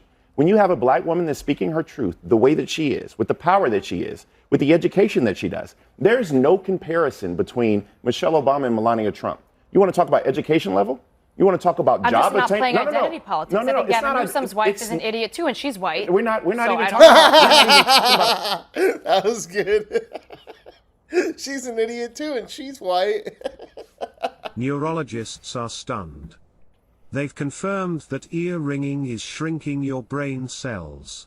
Tinnitus is now known as because if we wanted to eliminate abuse and fraud, we'd eliminate the president of the United States from the office right now, and the rest of the sycophants in his administration that are allowing him to do many illegal things. Hey now. So, calm down, lady. Democrat rep, of course, calling for the elimination of the president. I don't regret what I campaigned on because nothing about me has changed. And in 2024, when I helped President Trump get elected, he was pretty clear on what we were campaigning on. What I don't support is the man that he's turning into be, a man that is hell-bent on war and destruction, has forgotten about the American people that are struggling. She doesn't support the man he's turning into be, guys. Okay. So much economically. Smart lady and here. has basically gotten incredibly focused on his biggest donors and their top issues. That's what I'm against. Going forward, I'm looking past Donald Trump. I'm looking towards a future that is focused on my children's generation. They're all in their 20s. And I think that's the generation that we should be fighting for. And that's the generation that's been largely failed. So I will continue to be vocal because we have to look towards the future and how to solve those problems for the American people. And so that's where my focus lies. So it's not Jesus. That's how it works. That's how it works, y'all. That's how it works. When Daddy Trump says so, Daddy Trump says so. Trisha Heaton looks great at 67. Here is her #1 secret. Regular milk or oat milk? Oh, regular milk. I actually was working on getting the Anthony Weiner laptop because I want to see the files that are on this. And while we still had Attorney General Pam Bondi, she had sent me over to the FBI.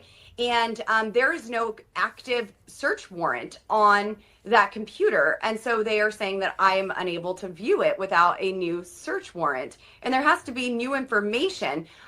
I think these Epstein files give us new information to look into the Anthony Weiner laptop. Yeah. I absolutely want. But Trump signed to no longer make pennies because it cost 3.69 cents per penny, so it doesn't correlate to anti-Christian values. Last time I checked, I'm not a dirty Jew. Okay, chill out. Want to know what was on there? What was the secret folder that was titled Life Insurance? That had frazzle.rip, where people get the frazzle drip story from.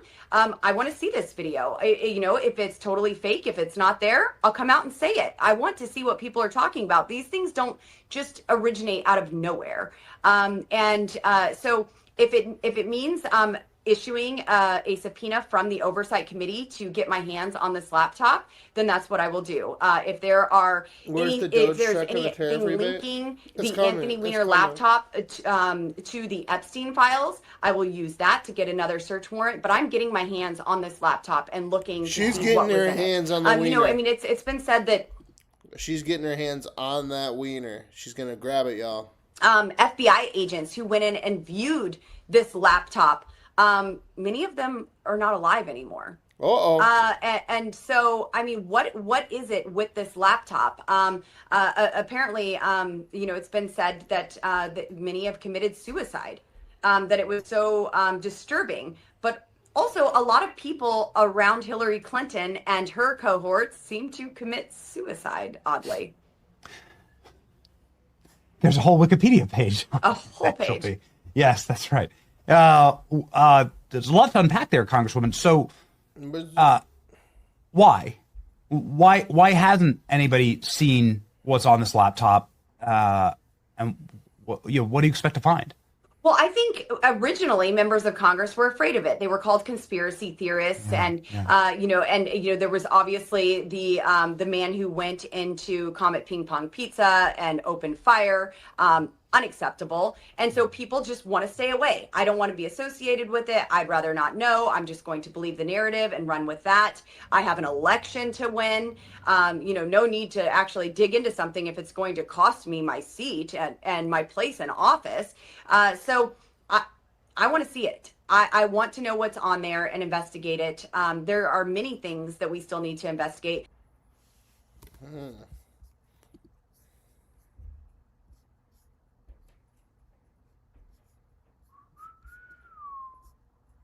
1, 2, 3, 4, 5, 6.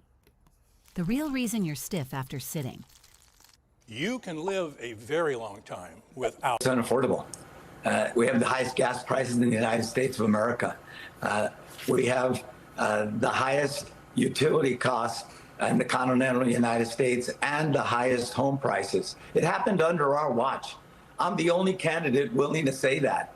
This wasn't because of Donald Trump. This was because of policies that we created.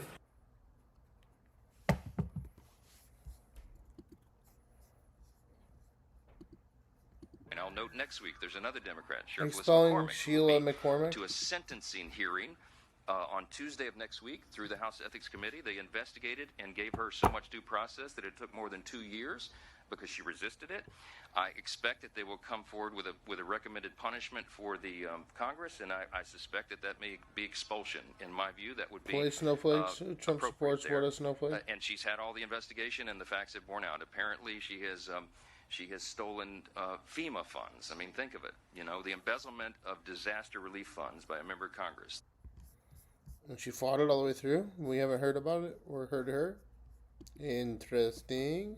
What seemed like simple tingling was actually the beginning of my forced retirement. You may think this sounds extreme. In 2018, while I was living and working as a model in Beverly Hills, and I also owned a fashion software company, I had contact with Eric Swalwell on 3 separate occasions after meeting him socially. He offered me connections to further my software company, and I also had an interest in local politics.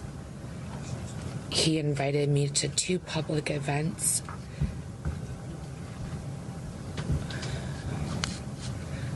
I knew he was married at the time and that his wife was pregnant. He was my friend. On the 3rd occasion, I believe he drugged my drink. I only had 1 glass of wine.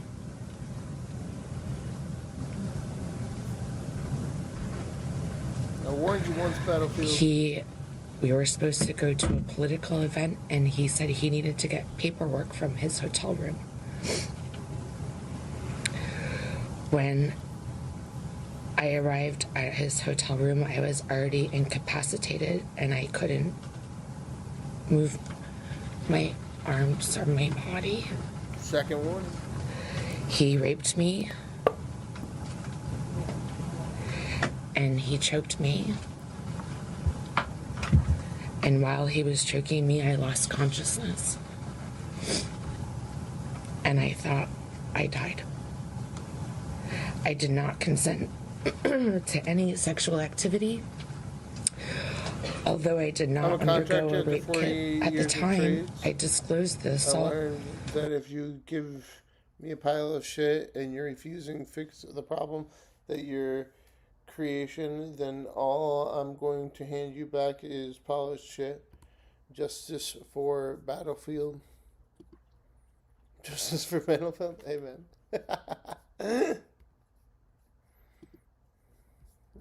Oh, we'll get to him in a... Yeah, let's get to him right now, actually. All right, just want to double check, make sure that we didn't get anything else. Got one other thing here. This is breaking. If you have PCOS, I heard stop rumors scrolling. about I'm Ash. I've lost over womanizing, 115 pounds, reverse prediabetes, and managing... Rokana. Well, look, I had heard rumors that he was a womanizer, and that's one of the reasons that I endorsed Tom Steyer in the race and didn't go along with a lot of the other California establishment that was lining up behind Swalwell. But I certainly didn't know that he was abusing staff, let alone that there were allegations of rape or date rape. But this is a wake-up call for the Congress. We need to be far more proactive in allowing staffers to come to a place they feel safe to launch these kind of complaints. And any member who knew about this should really be forthright and should own up to the fact that they should have reported something. Certainly, if I knew that someone was having an inappropriate relationship with any staff member or engaged in alleged rape, I would report it to the House Ethics Committee. I'm sure you would. I'd report it to the House Ethics Committee, says the HR rep. J.D. Vance winning it outright, y'all. Outright. An hour and a half into our show. 26,000 tight and strong. Let's go into some Coffeezilla. It's been compared to the iPhone. It's been compared to a Ponzi scheme. Either way, a lot of people are investing and talking about a new product. It's really a stock, specifically preferred stock, called Stretch. And it's sold by MicroStrategy. You may know them. They're the guys who have been buying up a lot of Bitcoin. You may know Michael Saylor from the memes about Bitcoin. He's like, there is no second best but Bitcoin. There is no second best. There's no second best crypto asset. There's a crypto asset. It's called Bitcoin, right? Well, now it looks like he's changed his tune because his company is currently raising billions of dollars by offering something called Stretch. The company uses the proceeds from those sales to then go buy more Bitcoin, and they claim that this has been their fastest launch in history. They say it's growing their revenue faster than the iPhone. So it took us 7 months to go from $0 to $5 billion in cumulative. I'm pretty sure that I've read somewhere in a signed document, and it said, "We the people," but what do I know? Revenue. And if you compare this historically to other products, the most successful products in the world, the Apple iPhone took about a year great evening, sir, to get to $5 billion of cumulative revenue. So from a pure product perspective, you could argue that Stretch is the fastest growing product in the history of the world. Wow.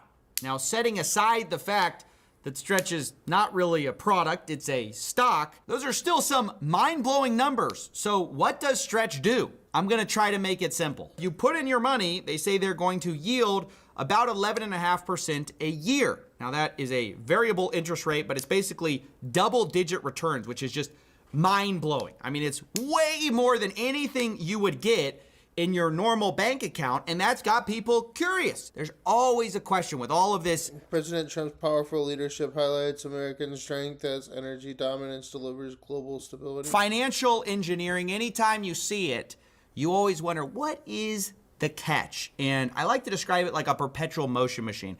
You may have seen, these videos of people, they invent a system that can come up with free energy. And there's always, some weird base plate that's made out of wood or something that they won't let you inspect. And that's because there's always a battery hidden somewhere in the device, because no matter how many times people say they've cheated thermodynamics, actually they've just cheated you. They've hidden the actual system somewhere, and you don't really fully understand that when you're getting in. And that's really how I feel about all too good to be true yields in finance. There's always a battery hiding somewhere or a risk that you're not really aware you're taking on. Like if you think back to the Terra Luna collapse, there was a stable coin, an algorithmic stable coin involved, which was supposedly pegged to $1 until it suddenly wasn't, and then everyone lost their money suddenly in a crash. But before that, it had yielded about 20% returns. People thought it couldn't fail. And so it goes for many of the most famous financial engineering projects throughout time. It's only obvious where the risk was in hindsight for a lot of people. But I'm making this video to tell you it's also obvious in foresight if you know where to look. And you just know that super high yields always carry a lot of risk. The only question is... All right, this is boring. You're not giving us anything interesting, Mr. Coffeezilla. Let's take a gander at the White House Budget Committee.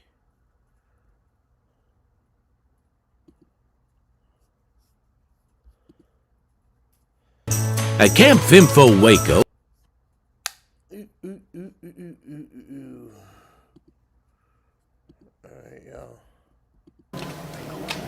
Such time as I'm in the government to protect, even flying from the Vietnam War. Again, all because of the dereliction of duty to uphold the laws of this land and a failure to do the first and most important job, which is to provide for the common defense. And the American people suffered. Our master class and saw unbridled every well prices. My Democrat farmers had to have, whether it's a Democrat. The lowest a work jobs record for the last decade. Historic progress. Forward to a productive those members who made vote. Well, again, thank him for his time. Committee, Mr. Vogt has received your written statement. Why is a double-digit return to abnormal? I don't invest in unless I can guarantee a much larger return. Of course, risk is possible. Ranking Member Boyle, members of the committee, thank you for having me here to testify on the President's budget request for fiscal year 27. I look forward to a productive conversation on how to continue the fiscal progress we've made so far. When President Trump took office, the nation was facing financial catastrophe under the failed leadership of the Biden administration, and decades of status quo spending strangling our nation. Those decades produced nothing in the area of fiscal restraint. A lot of talk about the program and the problems, but utter futility about doing anything about it. That fiscal futility has ended with the return of President Trump. In just 1 year, the Trump administration and Congress have made historic progress on righting our fiscal ship, the speed and scope of which have not been seen in Washington for many years.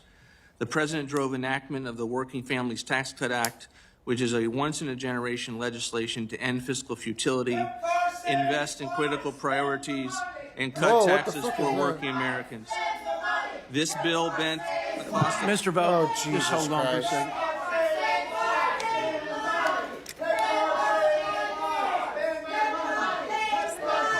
The chair notes a disruption in the hearing and requests that the Capitol Police restore order immediately. The committee will briefly take a recess until we restore order.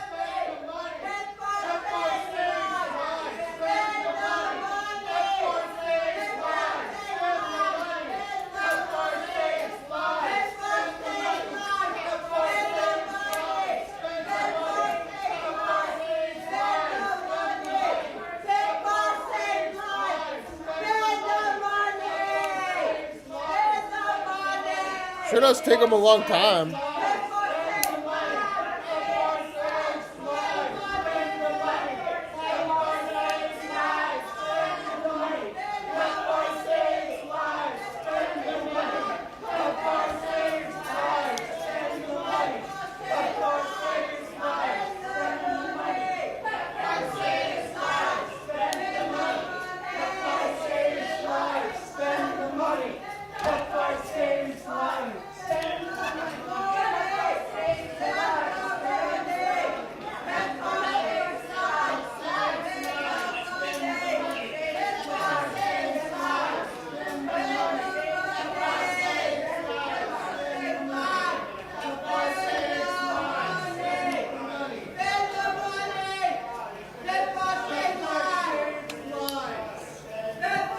Do they honestly think chanting stupid lines is going to do anything? No. It's a budget meeting too, y'all. It's a fucking budget meeting.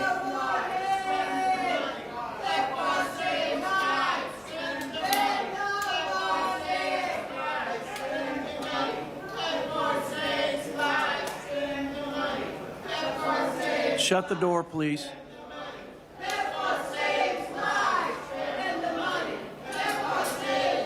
Oh jeez, let's just be annoyed as fuck today. Shut the door! Shut the fucking door on these dumb bitches.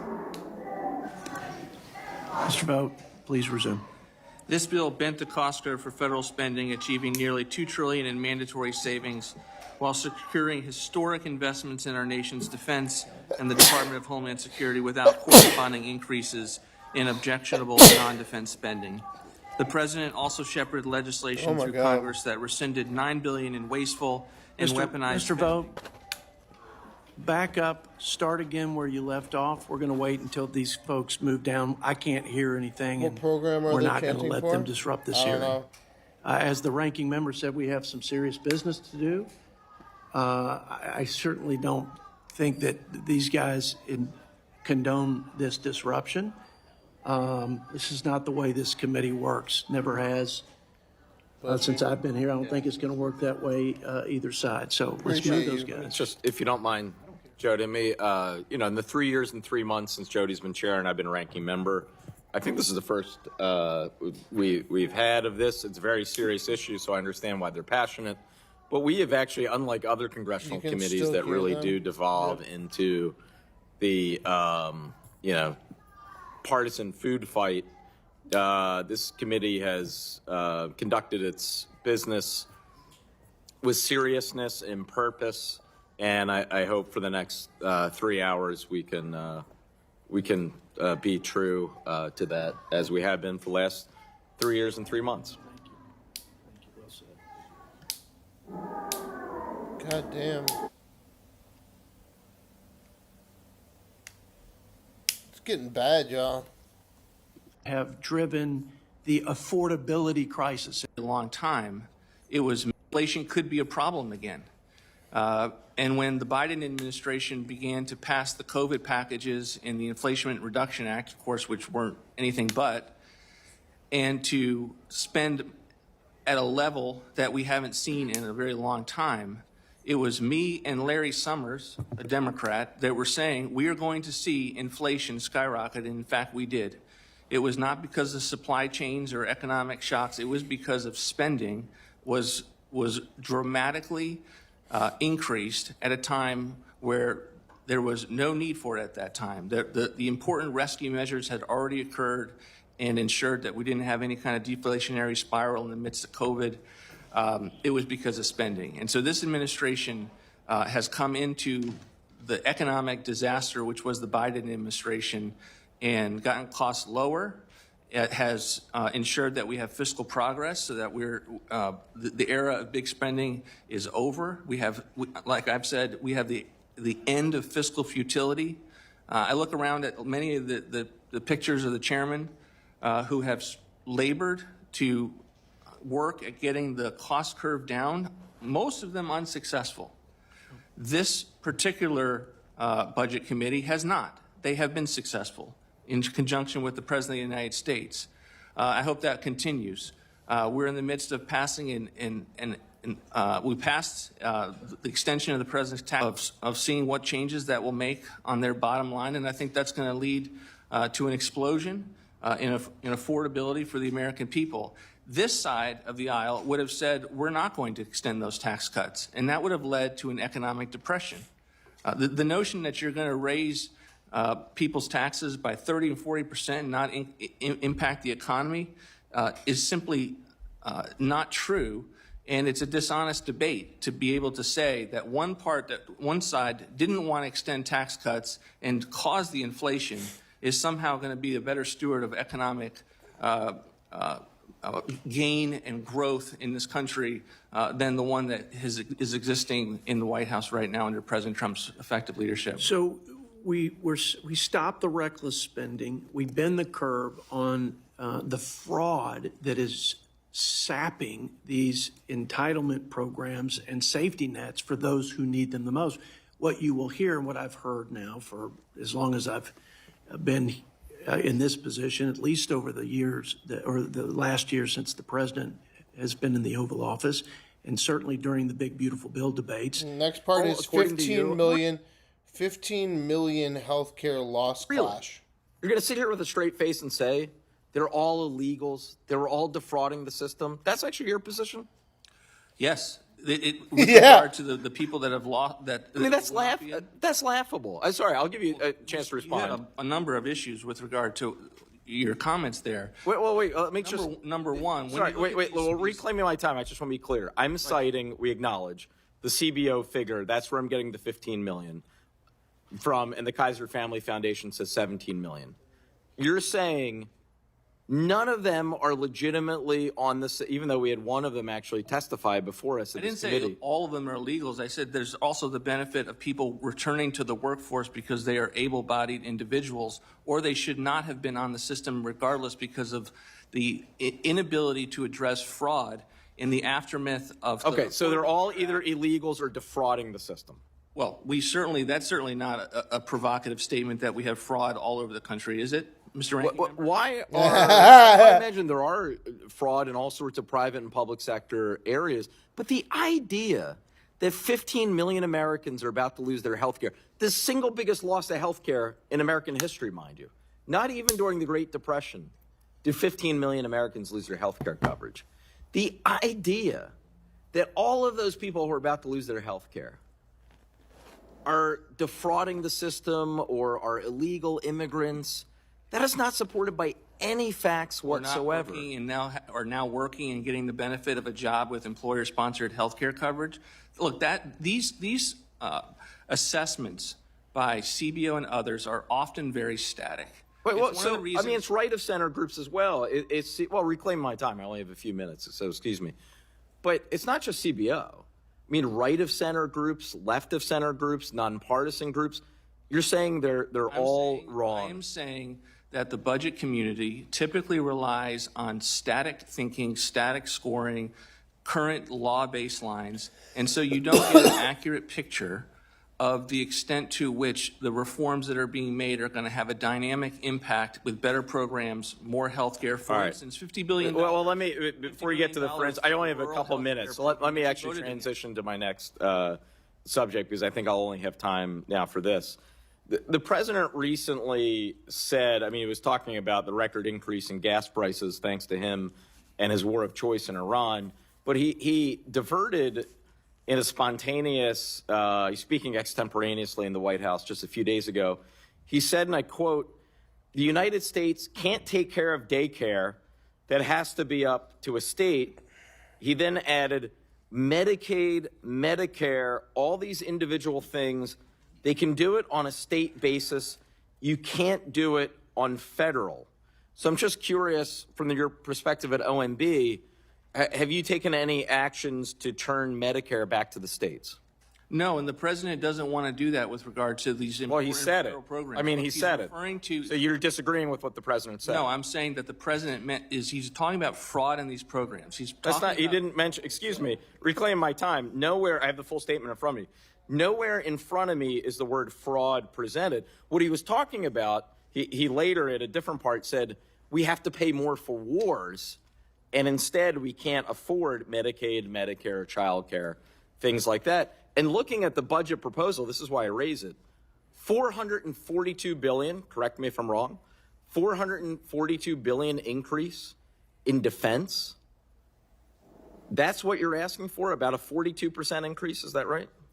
Correct. For many paradigm-shifting investments that we need this. A 42% increase on what was already a record high for defense. That is crazy. And look, I serve as part of our U.S. delegation to the NATO Parliament. I am no pacifist. I believe in a strong national defense. I believe the United States, I believe the world is at its best when the United States is the strongest military. The idea that we're going to pay for a 42% increase in this military, in this Department of Defense, and at the same time cut Medicaid, Medicare, not pay for child care, all of these things that the American people need, in the case of Medicare, Bro's making a valid point.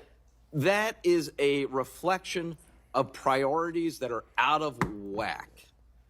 And I see I've gone over my time. I appreciate your indulgence. So with that, I yield back. Thank you. Wow, that's crazy. All right, up next we got... this next piece we got is the impoundment controversy. Got the impoundment controversy. Basically replace the rule of law with the rule of one person. Article 1, Section 9 of the Constitution clearly gives Congress the power of the person that states that no money shall be drawn from the Treasury but in consequences of appropriations made by law. And the Constitution mandates that the president take care that the laws be faithfully executed. Now, as we heard today, and as you know, in 1973, President Nixon attempted to impound billions of dollars of enacted clean water appropriations over the objection of Congress with President Nixon. That decision was even relied upon as precedent in the court's 98 decision striking down President Clinton's use of a line-item veto to block certain portions of a spending bill. As you know, Nixon's attempt at impoundment was the basis for the 74 Impoundment Control Act, which banned impoundments. Yet despite that law, despite those Supreme Court rulings, and as you mentioned today, this president, this administration, and you believe that impoundment is within the president's power. Your general counsel argued that nearly all enacted laws are merely just suggestions and guidelines that give the president and the executive branch substantial discretion to follow, alter, or even disregard. Your administration basically asserts that a president has mandate to eliminate spending to balance the budget by any means necessary. The problem with that, though, Director, is that the Constitution of the United States does not have a presidential mandate exception. And when it comes to impoundment, there is no language in the Constitution that makes it optional. If this administration continues to impound or appropriated spending, you are basically eliminating Congress's power of the purse. You are basically cutting off Congress in the budget process. And I think as members of this committee, that is something we should continue to push back on. But since this Congress, especially with the leadership in this Congress, has given up that power and let this happen, the courts, thankfully, have been the bulwark against you and your impoundments and your elimination of programs. Your attempt to lay off CFPB employees got struck down in NTEU versus vote. The preliminary injunction was granted to stop your attempts to withhold congressionally appropriated funds from the National Endowment for Democracy.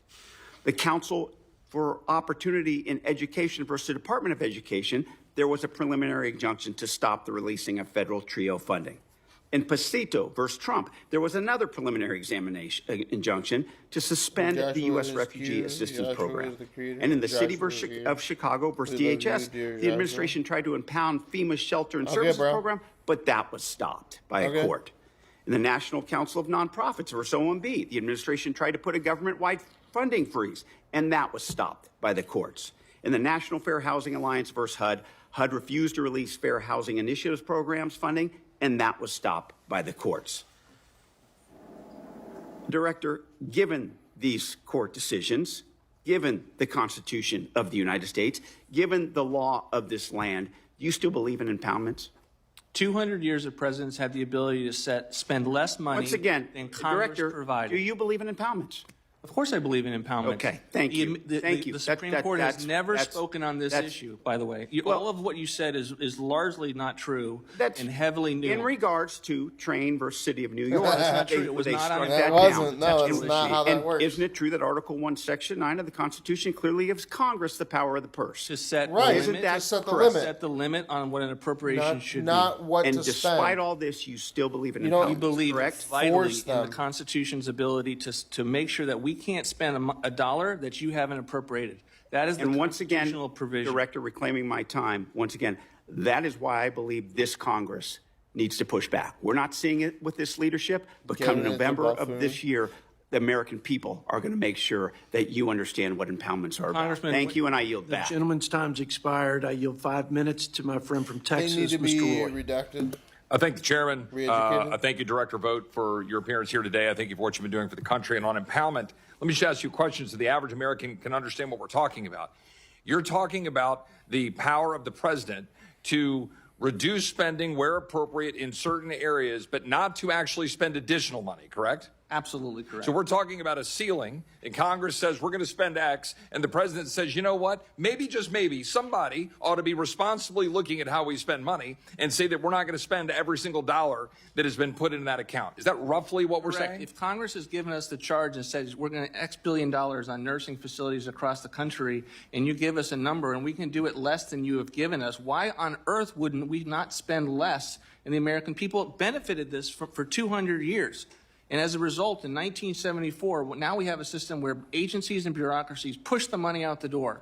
at the end of the fiscal year. So we have big screen TVs and copy machines in every agency across the federal government trying to make sure that Congress knows that they have spent every last dollar up to that ceiling.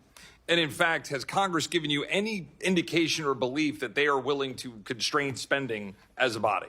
Well, until this last year, where we had the end of fiscal futility, we sent up hundreds of billions of dollars in cuts and reforms in the first Trump administration, all of which were ignored. But now we've changed course to some degree. And I want to talk to you about trajectory. Because... Okay. Let's see what this next one is. The next one we got here is punishing blue states with withheld funds and the $135 billion Iran war, y'all. This one starts around 1:45.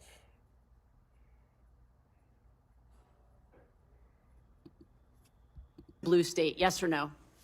I don't recall what that judge said, but we have not made the determinations based on whether the state is... In fact, Mr. Vogt, on January 12th, 2026, U.S. Judge Amit Mehta said, quote, defendants, meaning you, Mr. Vogt, freely admit that they made grant determination decisions primarily, if not exclusively, based on whether the awardee resided in a state whose citizens voted for President Trump in 2024.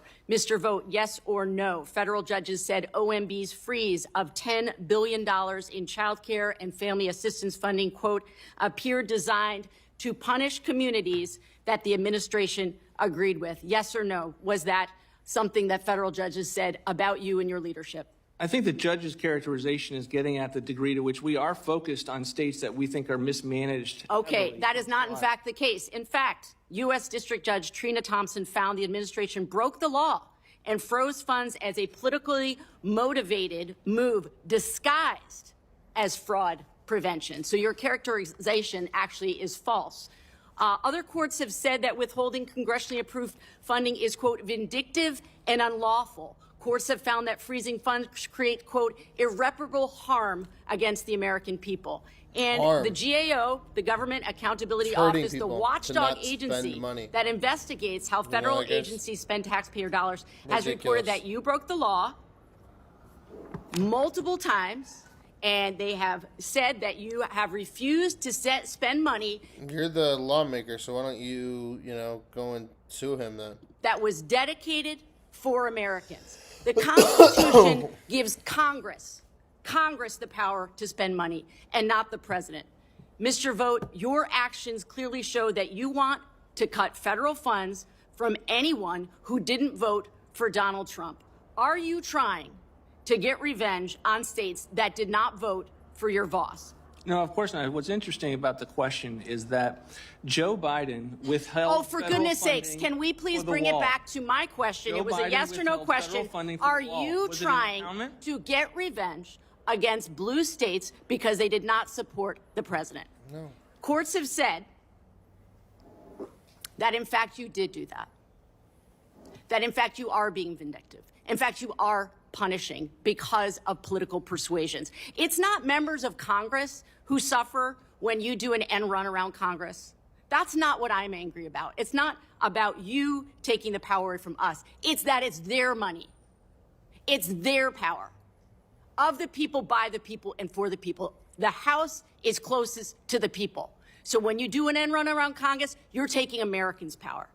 I want to move on now to wasteful government spending, particularly the $350 billion set aside for this, yes, war of choice against Iran, included in this president's budget. His budget asked for a shocking surge in Pentagon spending, up to $1.5 trillion. We have never in the history of this country seen spending like this, paid for by slashing health care, education, and housing. Donald Trump has said, as my colleagues have said earlier, we're fighting wars here. We can't take care of daycare. Mr. Vogt, yes or no, is $350 billion for the war in Iran lowering costs for Americans? Those Americans who ask us in every single town hall why they can't afford to live in this country. Is the war lowering costs for Americans? It is certainly not defunding childcare. We fully fund childcare in this budget. Is it lowering costs for the American people? But doesn't that get at the premise of your question? You can find money for illegal wars in Iran. You can find money for all the pet projects of this administration, and yet we can't find money to alleviate the costs of food and housing and gas on the home front. But according to you, fully funded child care, fully funded Head Start. Mr. Vote, with the money that is set aside in this budget, the additional funding for the war in Iran, $350 billion, we could fund the ACA tax credits for 10 years, for a decade. And I can tell you what my constituents want to know.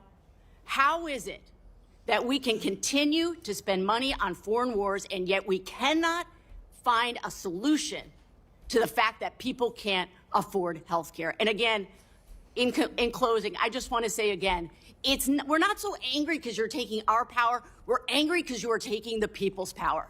I yield back. The gentlelady's time has expired. If the gentleman wants to respond. I would just say this president has been a person who has campaigned and led for peace and against endless wars. So is it peace through war? Is that where we are right now? Peace Fallon, through war? I'm giving our witness the time to respond to your question, and then I'm going to yield 5 minutes to Mr. Estes. So finish the response uninterrupted, and then let's go to Mr. Estes. The president has also been equally clear that he is not going to allow a nuclear Iran. He is not going to allow them to have nuclear weapons. He is not going to allow them to have missiles and a Navy that impacts our national security. And so he is doing what is necessary to keep us safe while at the same trying to pursue diplomacy so that we can get out of wars and lower those costs over time. I thank the gentleman. Yield 5 minutes to Mr. Estes from Kansas.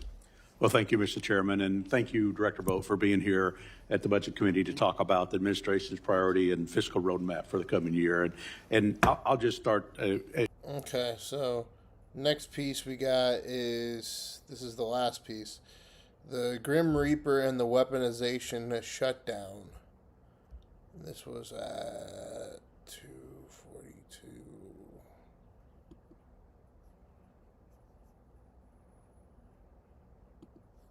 Care, yes or no? Yes.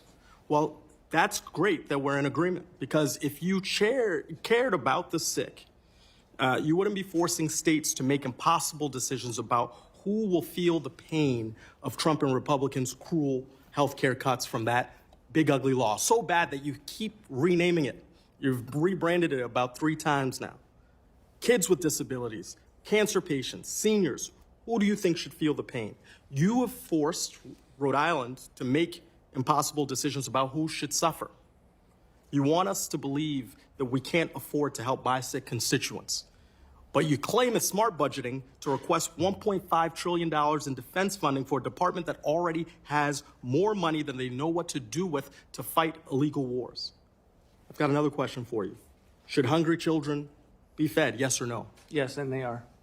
Look, I would believe you if your shutdown strategy didn't put 144,000 Rhode Islanders at risk of going hungry. Our shutdown strategy? Yes, your shutdown. Really? Yes, because, sir, who's the one who voted against those bills? Sir, you have had a position where you have seen shutdowns as ways to break federal workers, as ways to hurt the American people. I'm reclaiming my time. You caused that shutdown. I'm reclaiming my time, sir. Was $6 a day too generous for you? Look, from Woonsocket to Providence, in the 1st Congressional District of Rhode Island, I visited food banks, and I've seen the struggle to keep up with rising demand from hungry Rhode Islanders, and that's thanks to your cruelty. Look, I have seen your actions, and I want you to take time with this particular question, because you brought up it being our shutdown. Do you think a lot of good comes from government shutdowns, yes or no? No. Well, do you disagree with President Trump then? Because that's a quote from President Trump. You don't care about the 1.4 million Americans who missed a paycheck during Trump's shutdown last year. You want public servants, as you said, to be viewed as villains. From air traffic controllers to naval officers to VA employees, I heard constituents harmed by your shutdown. There is nothing good about that. And it's damaging to real people, sir. You caused it. You voted for it. Look, you were the person that, with all of your votes, Mr. Vogt, just like you did with Doge, exactly. You think that good things come from breaking people. You have said it's fine to break things and pick up the pieces later. I didn't make up these words. Those are your words. That has no regard to Rhode Islanders who are still trying to put their lives together, people around this country who are still trying to put their lives together. If you don't know your own words, how can you show up here to speak? Look, I'm going to wrap up because I don't want to afford you more time to tell more lies to the American people. You don't get to override Congress because you disagree with how funds are spent. You don't get to force government shutdowns to break people. Your decisions have done nothing but hurt my constituents. They don't need Washington bureaucrats like you making funding decisions that upend their Reading lives. from a script. And you've said a lot of things today. I've watched Reading some of from your a fucking participation script. from This my guy office. I saw sucks some so of it much here. dick. And Ew. your actions reveal the truth. Ew, sir. You're sucking too much dick. Ew, sir. Despite your words. When given the choice, you have chosen cruelty and chaos over billionaires over and over and over again. Billionaires, cruelty, chaos. You attacked healthcare. You put food for hungry kids at risk. You ignored Congress. You jacked up prices. The American people are fed up. Read every poll. And you embrace shutdowns that hurt working people. So at its core, sir, I don't think you value the American people.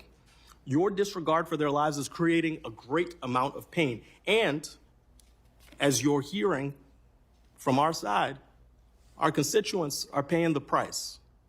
Yet you put forward a budget that grows but cuts again at the things that help the American people. So I hope you have time to reflect on that and the pain that you're inflicting on constituents around this country. I yield back. Gentleman yields. I'll yield myself 5 minutes, but I will yield you some time. There was a lot there. We'd like you to be able to yield you some time to respond to anything in particular. The accusations don't jive with my experience with you in any way, shape, or form. It's a fascinating juxtaposition of this side, that they voted for a shutdown. They voted not to fund all of these federal agencies. When WIC was about to run out of money, it wasn't these individuals that were voting to fund it. It was, in fact, the President of the United States that encouraged us to find a place that wasn't the normal appropriation to fund WIC.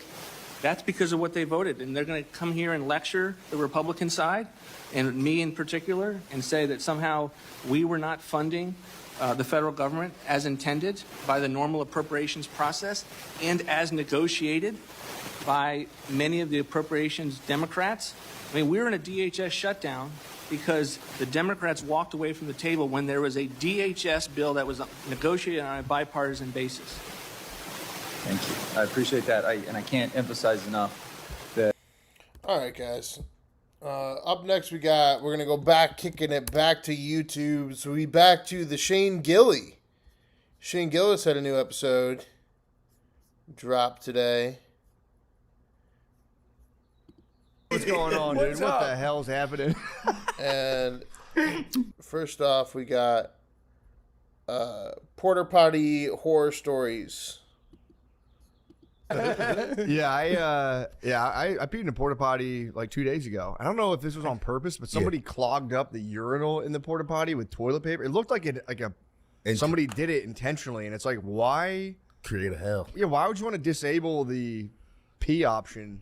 You're gonna hurt the only guy trying to help you. It was really weird. Yeah. I was like, I have a theory about homeless people that they thrive in fucked up conditions. Like they want it as bad as possible. damn. Then when the porta potty, they see a porta potty and they're like, not nasty. Not enough. nasty enough. Clog it with paper towel or toilet paper. Piss on it. Make it reek. Some men want money, some want power, some just want to watch the world burn, dog. What's the nastiest porta potty you think you've ever seen? Porta potty, dude. I've seen one that breached. No. Oh, yeah. Breached water? Yeah. No, not breached water. No, brother. Yeah, brother. You're talking about the fucking portal above sea level, cuz she was. You couldn't sit on it. You would have been penetrated by everything. Bro, what? I don't know how the last person done it. They must have done a stem ladder. That would have truly been Montezuma's revenge. The fuck? Oh my god! You saw there was a fucking mountain. No, Brother, dude. I'm telling you. I believe you, but I'm telling you. I didn't think that was possible. Yeah, could you? What here? Okay, so here's the dynamic of it. The last 2-3 people, or last serious game-changing last person, because they would have had to done the last 4 or 5 pounds, bro. Right? They had to put the keystone on the fucking, The peak. That was the peak. That dude, it had to have been an Asian, really. You know what I mean? Get down on the squat, Sure, the Japanese squat. Yeah. Bro, they had to have been facing the outboard wall, not the door. That'd be funny too if it was just a mountain of diarrhea, but then a single solid turd just floating like an iceberg. It's just like you guys been eating broccoli and rice and chicken. It's just a 12-incher your turn. Usually goes the other way. I get the plug and then the brake. Because on keto, you know what I mean? You get that cheese plug, cuz, that been holding back for 2 days. Or you get one that U-turn. Sometimes you see it. Oh, you did a full U. That's what's been happening. That motherfucker tried to go back on a one-way. You can't be. That's a Yeah, it does suck when you get it. You, like when you poop and it's the shape of your intestines, and you're like, oh, man, that's good. That's good. That is good. You clean that out. You I'm good for at least 18 inches in there. No, true. You're ready. How's the how is the keto going? How long you been on keto? Oh, dude, on and off. So I started seriously, dude. I was like 385 pounds. I was like, I gotta either die from this or figure something out. True. I was like, I could eat salads and go to the gym every day, and I was like, no, that sounds like some bitch shit, right? I can't, dude. I went to the gym one time. I was like, I'm sweaty. I'm gonna go home. And figure it out. And then I saw an internet article that said if you eat hot dogs wrapped in cheese until you feel like you're gonna have a heart attack, like run that 6-7 months, cuz, right? 6-7 months, just run it, dude. And that's what I did. And now you lost weight, brother. Wow. There would be times where I walk past the mirror and I'd be like, who the fuck? Oh my god. How much you say your peak Sagging, was? dude. My peak was 385. Ooh. So touching fours. Yeah, dude, touching fours. That's what, bro. And this is like, I used to watch Robin Big back in the day, and Big was so big, like. You probably don't know this. You probably never knew this. A home scale typically only goes to 330 pounds. They're like, if you're bigger than that, go to the hospital. Does it say error? This ain't a Walmart. Yeah. What does it say? It's just zero. It's just like, yeah, error. Error on the electric ones, or the other ones will boop, boop, boop, boop. I love them ones because at least you can still tell. You're like 330 plus 1. Okay. I should, you know. So it would just be like, no. Yeah. So back in the day, right, me and my boy was scrapping metal for drugs, just like any good, hardworking American, right? And we was at the scrap yard, right? And there was this guy that looked like the dude that lived in the pit in Waterworld. That's the only way I can describe him. He had never seen the sun, bro. And he just lived in scrap. He died by scrap, bro. He didn't leave his scrap shed. Yeah. And I went in there and he had the scale. And I was like, how high did that go? He's like 25, 3,500 pounds. I was like, can I stand on it? You mind if I stand on it real quick? He's like 385. He's like, God damn, boy. I was like, yeah, that ain't good, is it? And I was like, how much? Just trying to like divert. I was like, how much you get for scrapping somebody like that? And he's like, after you boil a man down to the bare minerals, they're only worth about 12, 11 cents. And I was like, oh, fuck, this guy. That's either the first joke this guy has ever told or we should get the fuck out of here, okay? Pretty quick. What were you scrapping that day? What did you get your hands on? I'm going to say stainless steel, dude. It was a stainless steel hospital cabinet, weighed about 400 pounds, almost the same as me. It's not a bad haul. Oh, dude. How much you make for a haul like that? Oh, dude, we made like 4 or 5 perk 30s. They really do.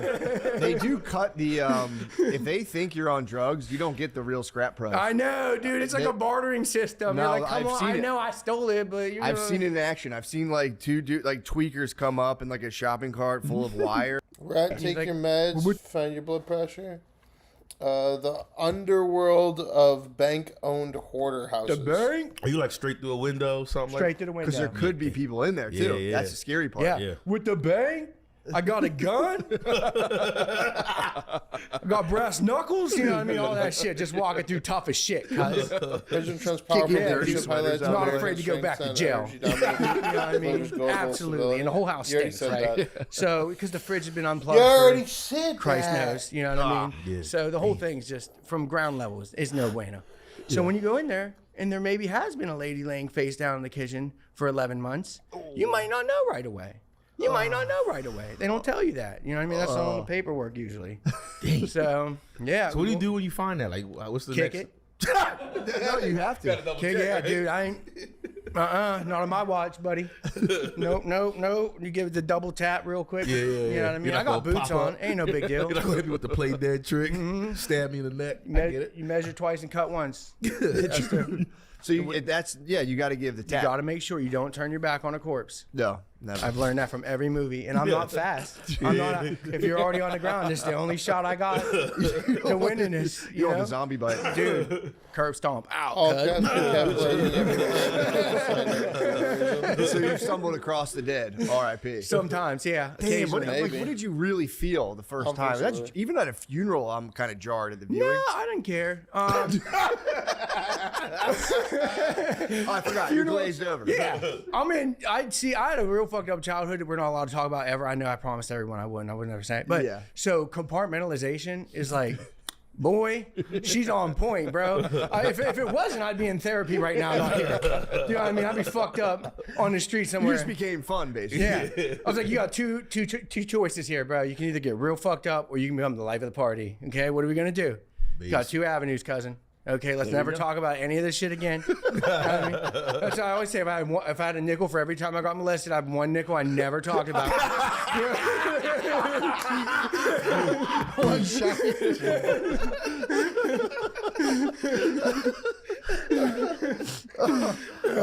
So wait, what was the question? I'm sorry. You're just talking about your steel countenance. Right? Locked in. Ain't nothing gonna break my stride. No. Ain't nothing gonna hold me down. Absolutely okay? not. Absolutely not. So, okay, dead grandma. That's okay. We still got other jobs to do. Okay. So hold on. Let me call somebody. What's this? 911? No, that's not an emergency. Let me find the. Hold on. Let me find the local number real quick. Priest, so I call maybe. up. Yeah, Priest? the priest. Yeah, I need an old priest and a young priest, and maybe a F-250 Super Duty with a morgue slab in the back. Maybe. Okay. You call the the guy who cops. collects deer. Did I ever tell you about the guy who collects deer? No. Brother. We should get his Instagram, but I don't think he can work a phone. He got them thumbs. But anyway, so this guy, right? Wait, what's up with his thumbs? Don't even worry about it. If you gotta ask, you can't afford it. Okay?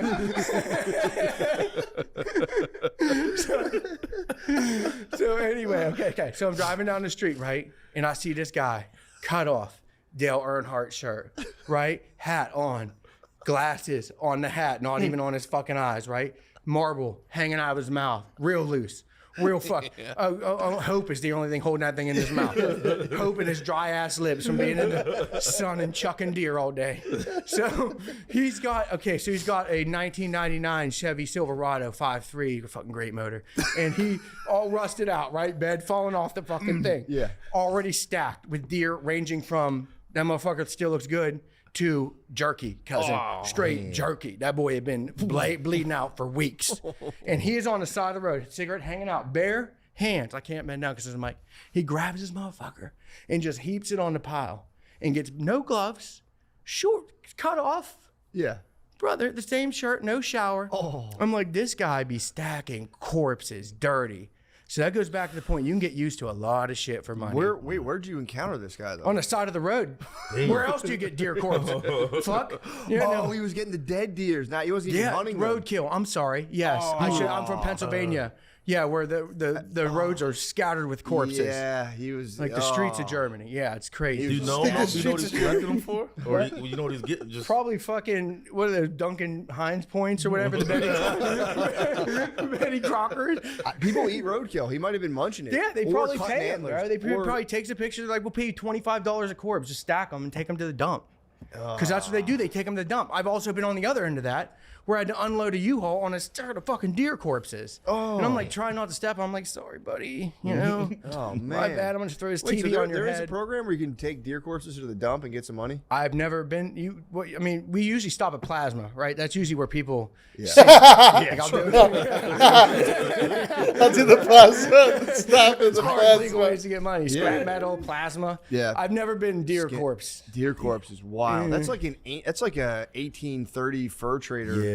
There's guys that would like trap vermin. They didn't even do it for the fur though. They just do it for the love of ball. True. Just maybe you can get some antlers. Maybe that's kind of nice. to keep you from the urge to really murder. You know, if you want like people bodies, it's like I'll just fuck around with these. Poke it. That's what homeless people. Yeah, that's what homeless people are for. I thought.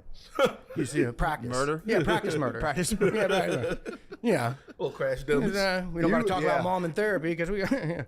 Ma'am. Yeah, you could. Hookers get murdered a lot too. That's sad. That's lesson. Talk about a 45-mile-an-hour bike crash. Fucking way. True, you're making a good point. What's the hardest lesson you ever learned? Oh my God, dude! Look both ways before you cross that motherfucking road, cousin. Oh yeah, you got hit by a car. Cousin. What kind of car? Dodge Shadow 93 ES trim.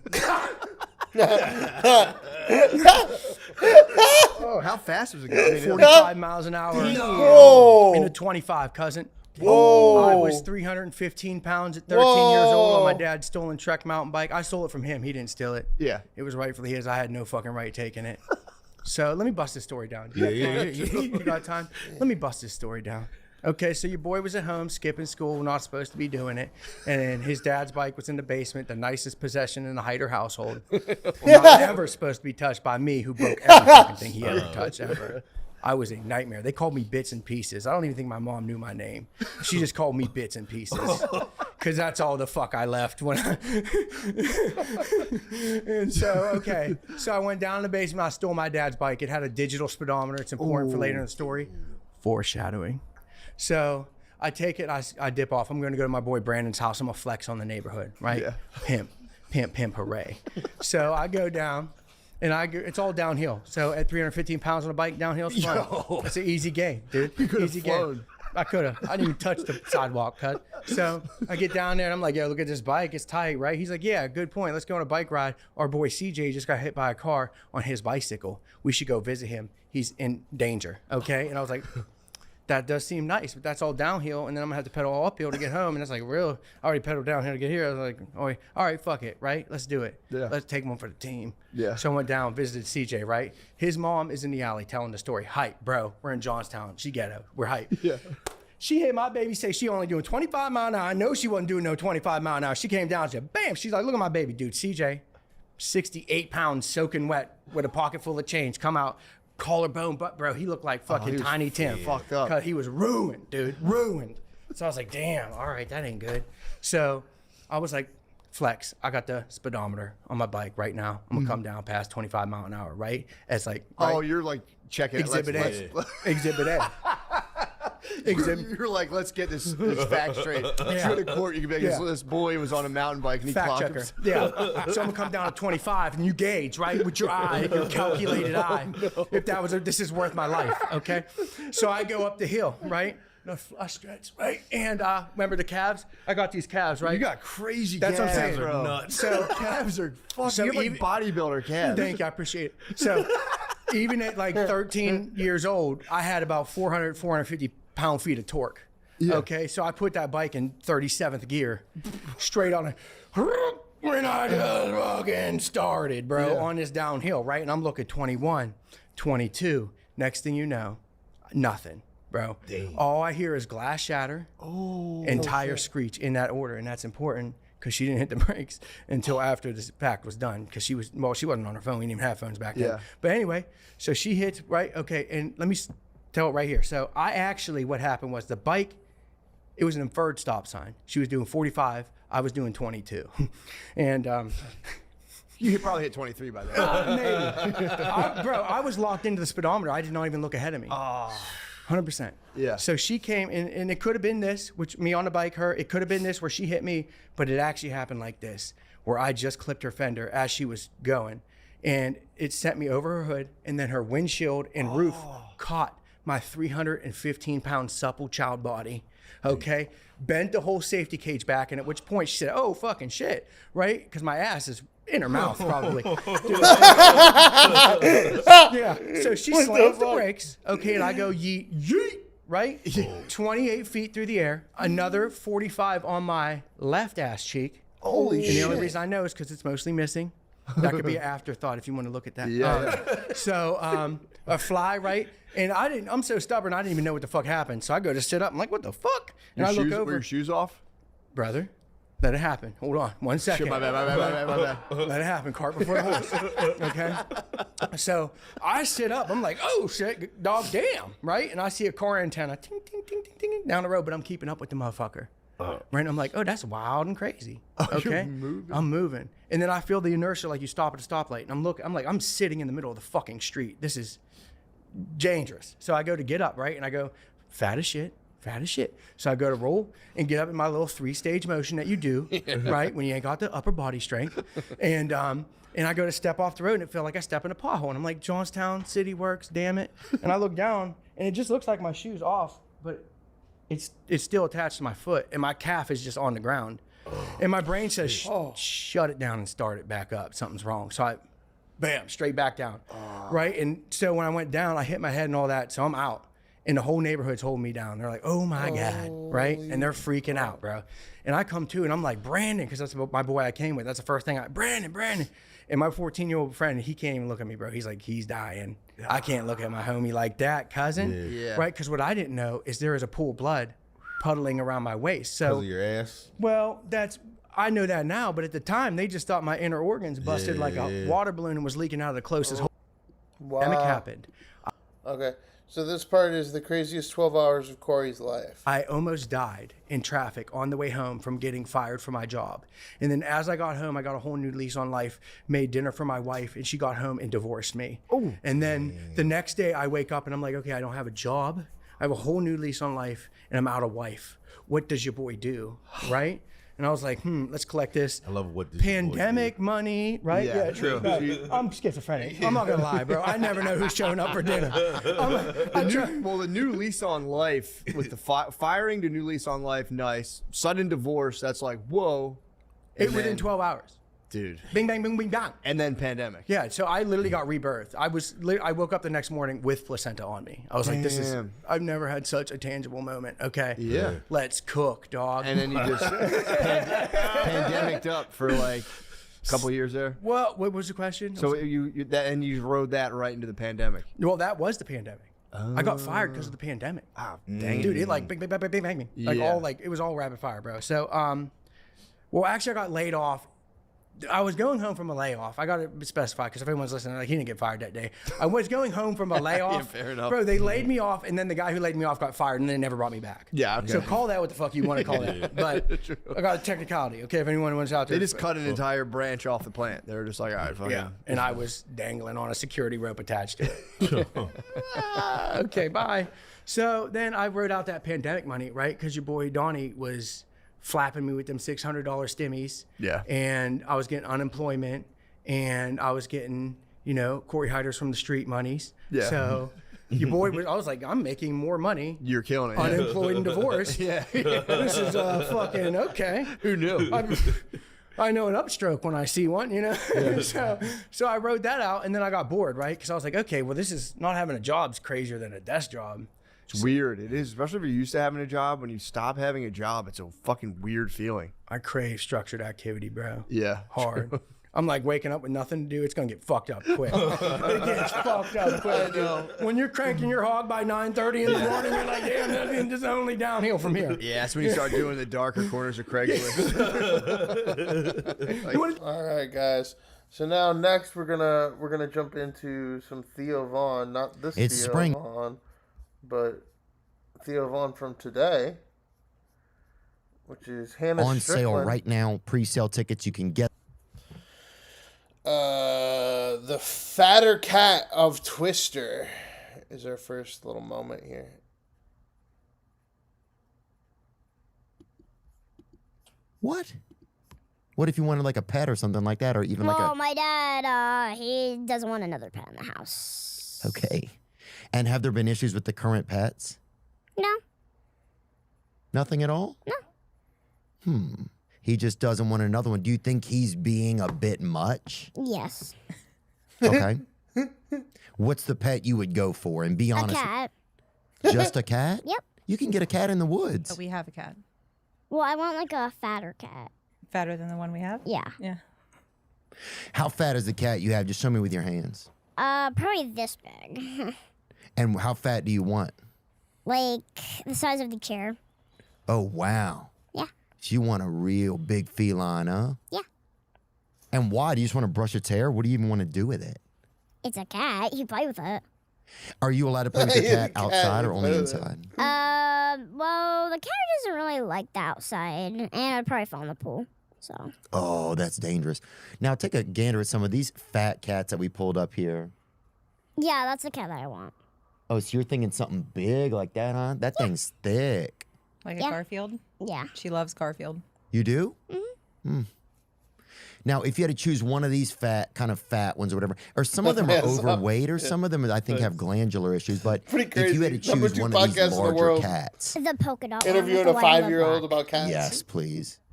That mixed one right there, that Ben Simmons right there, that's what I would get. That one's nice, huh? Yeah. You could even play Twister on that if you dyed the colors of it. Yeah, maybe. Okay, very fair. I'm sitting here with Hannah Strickland and her mother Dawn Strickland, And who picked out your name? My dad. And did you have a say in her name or not, Dawn? Absolutely. You did? Yeah. So it was gonna be an awful name. I would have changed it if it was an awful name, but. I totally understand that. I want to say I agree with you, Hannah. What were you going to choose, Dawn? It was actually going to be Hannah Beth. Yeah, and I hate that. But we. I would have named a table that. Just A not table? me. Yeah. Yeah. But what happened, Dawn? But so what happened was Hannah Beth didn't strike us when she was born, and so we had a very close family member whose wife was Genevieve, and that's her middle name. That's a way better name. So she loves her middle name. Yeah. Because Genevieve, it's almost like, does it feel like an alter ego sometimes, Hannah? Like, no, it's just French. Oh. No, it's Then just that makes total sense. If you could, say you go back in time to when you were a child, Yeah.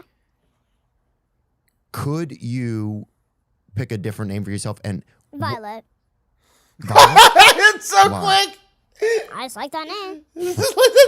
I like it too. I like Violet. What would you pick, Dawn? What do you think your mother looks like if you had to give mom a different name? Because Dawn is very pretty. Dawn means like the beginning of the day, I think, or the end of the day. It's like It's a like very the dawn of the rest of the earth. Like the world is gonna like blow up. yes. Awesome. That's one way to. Yes, that is sometimes how it's looked. There's a very Mordorian kind of view of it.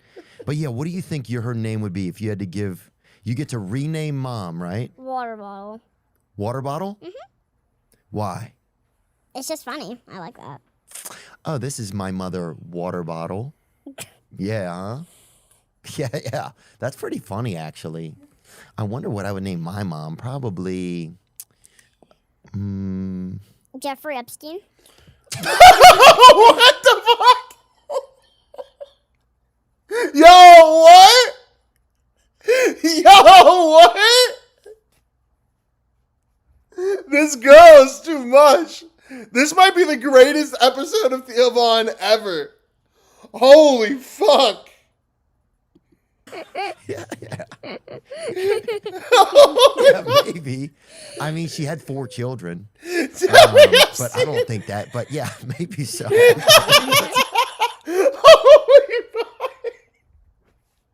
Hilarious.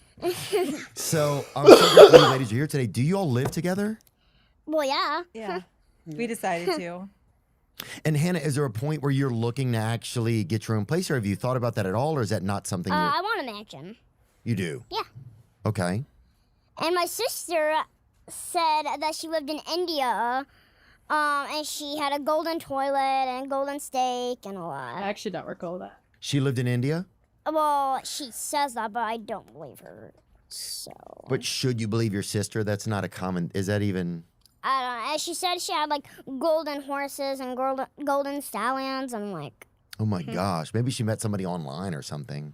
Yeah, she probably looked it up, asked chat. Yeah. And just created that in her head. Yeah. Yeah. What do you do to relax? What do you do to unwind? Take a bath. Okay. And are you somebody that stays in the bathtub for a long time? Or Yes. Is it, oh, you're in So there. is my sister. She never closed the curtain because she's scared of the grimace. That's not Cure Grace. That's you. Of Grimace from McDonald's? Yes. Really? How did that? What the What fuck? Grimace? Does he look? Yeah, he looks like something. He's very. He looks like something. Yeah.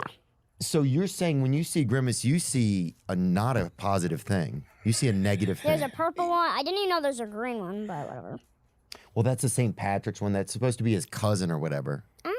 That's nice. And then Grace also made up another grimace where it's black and it's like dark black, and if you go on the road, then he's gonna kidnap you and eat you.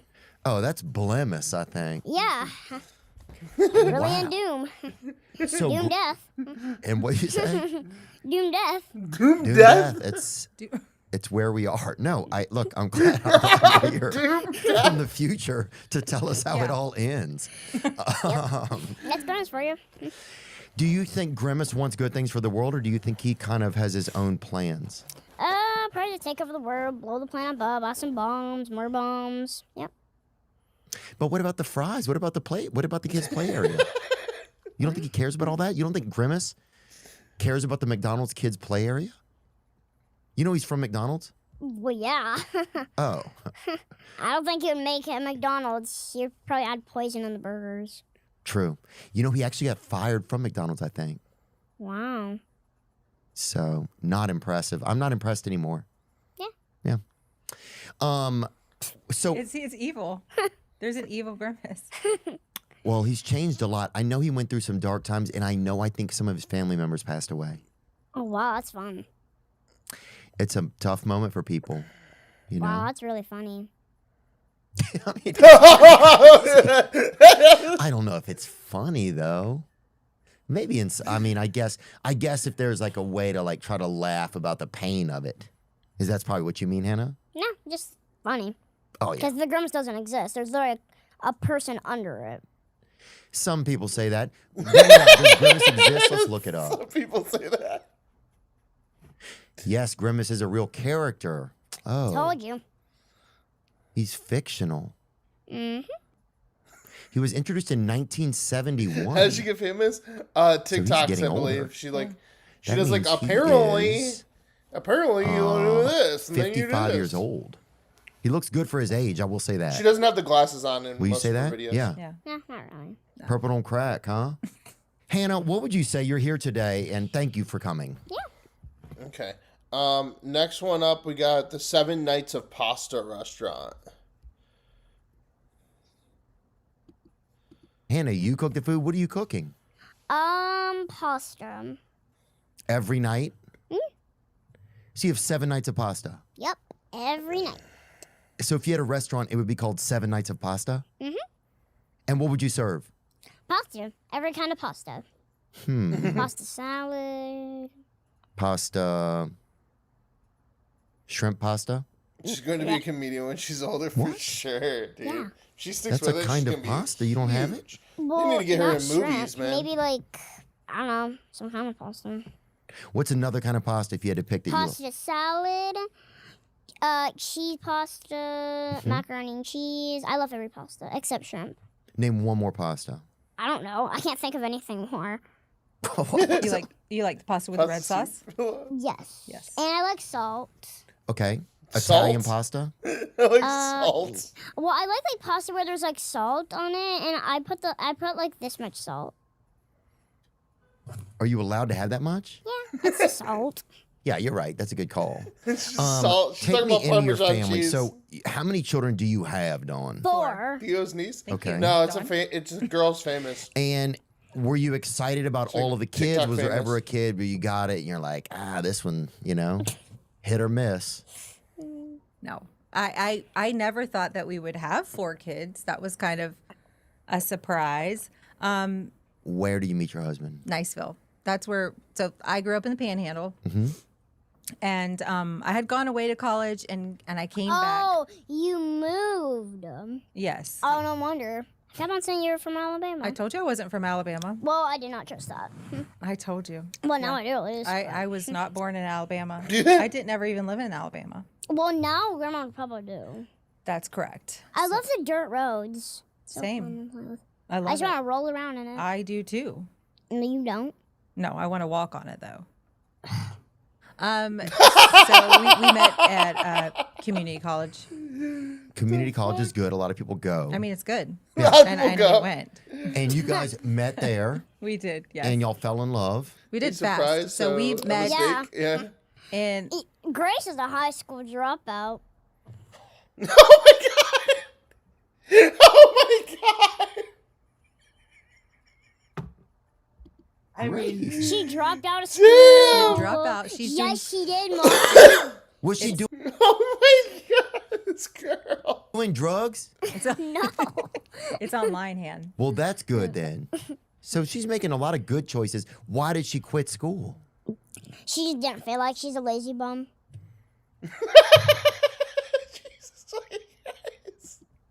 I wouldn't. That's not my choice of words. It is mine. That's my words. Hey, She's ruthless. Hannah is the boss. Is she always ruthless like this? Yes. So you and your husband's name is? Travis. You and Travis. get together. Y'all get married first. We met and we were engaged 2 months later. 2 months later. Whoa. And then that's fast love. It was super fast. Bruh, I know, it's I mean, it crazy. sounds crazy now, but at the time it didn't feel crazy. And then we It's were called fast love, Dawn. Yeah. And it's okay. Yeah. I guess it is because here we are like 26 years later. Yeah, you made the greatest choice, I think. I think so. Like we didn't have all the junk in our head at that point. You know what I mean? Like just stress. Mommy, so for my birthday, can you get me like some calico critters? Yeah, maybe we could chat about it later. Yeah, closer to your birthday. Yeah. It's coming up, though. I'm gonna be 10. You are? Yeah. In April? May. Okay. It's exciting. May 20. Wait, what? Yep, you know it. May 28. May 2016. Okay. Yeah. And so when do you meet your first child? Or when do you have your first child? Oh, I was like... Sadly, it was Jonah. So my first one. And what's funny is they're Should've been best me friends. I first. don't know why she's doing this because they're literally best friends. So he is 23. So he was born in 2002. Oh 23? my. Oh wow, y'all. Oh, wow. Y'all. The interwebs. Y'all Wow. literally looks like a cowboy hat. So is All right, next one. Understanding psychosis. Oh, God, this is going to be good. Understanding psychosis. Knee transplants. Who, Joel or Jonah? Joel. Okay. Yeah. He's had 2 kidney transplants. In his teenage years. He's Wow. remarkable. And now he's working hard to be an EMT, which He has is always just, been a little butt munch. Yeah. What? Give him some credit. The guy's on He his deserves a lot of credit. 7th kidney.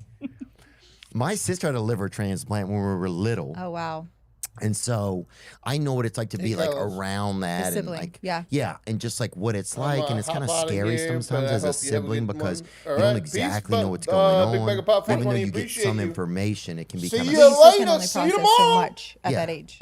you're a kid and it can be kind of alarming. And sometimes I felt like we couldn't play with my sister because she would have like a lot of scars and stuff. And so that was that was different. So, but it was interesting. But yeah, she had a liver transplant and she's doing great. That's awesome. How does cystinosis kind of affect you like on a daily basis? Do you even feel it when you get up in the morning, Hannah? No. You don't even know about it. No. I just drink water, then I go eat. Eat, sleep, eat, drink. Be fabulous. Yeah. Happy 4th of July. Yeah. And so, what is it? How do you see that it affects her, Mom? Anyways? You know, life for us is, I love the fact that she doesn't notice a lot. It means that maybe as a family, we might be doing something right. What you know? about posting on something? No. Because I take a shower, eat, sleep, watch TV, play, drink. Yeah. I mean, and then I go back to sleep. Oh, do you? Yeah. She finish it up with some sleep, huh? Mhm. Do you dream at night or no? No, Hannah, don't lie. I'm not. Trust me. You talk in your sleep, Hannah. Oh. Yeah. Who are you talking to? Yeah. I don't know. I mean, she just doesn't stop talking. So it's just like anybody. I always just talk all the time. I just Oh, talk. well, that's good. I'm glad you talk. People like hearing you talk. It's entertaining and it's fun. It is. Who's What are that? some things about cystinosis that people don't know, just in Hannah general? Strickland. Gosh, I She's don't like a think they TikTok know a famous lot. kid. It's very rare. You're talking They're less like, than. how old are you? Like, I'm like 9, and then they're like, I thought you were 4, or Yeah. 1, or 2, 3. That would- yeah. And I'm like, I don't look that short. Yeah, they thought you were 1. Well, probably not 1, but like at least 3 or 4. Or The lady the 5. other day in Ulta, she thought you were what? I think Did she say 3. 4? Yeah. That's bonkers. I don't even look full. No. Like, I feel that I'm tall, but I guess I'm not. Me too. I don't know much about her We might either. not be. Hey, story of my life. We all want to be that tall, bad girl, you know? Or, I mean, we all want to be like That one is like a giant. Jeez. All right. Next up, we got Hannah's extreme parenting advice.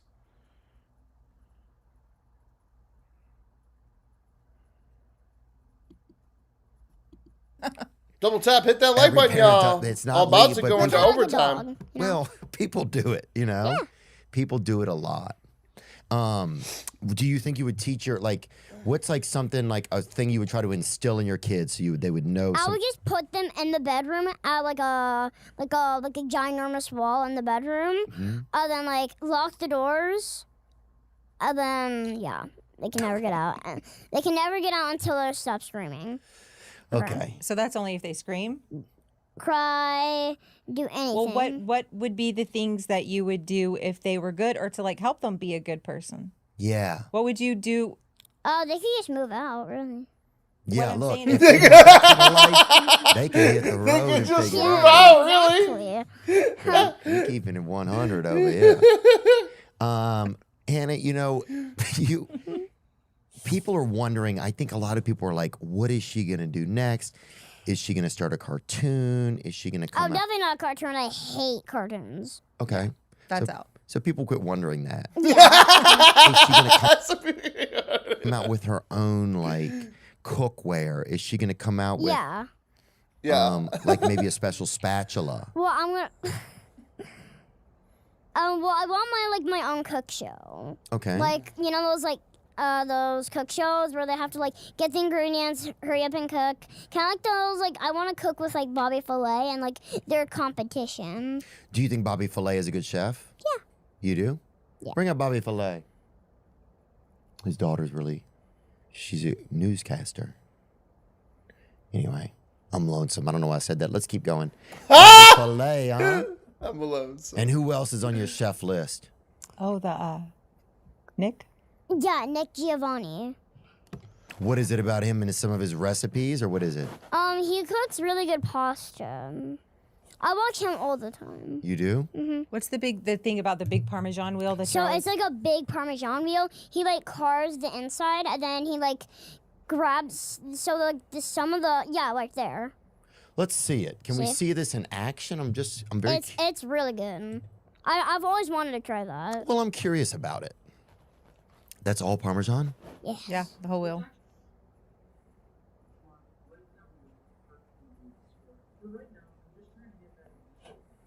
What is on the outside? Is that Cheese, of course. That's the rind.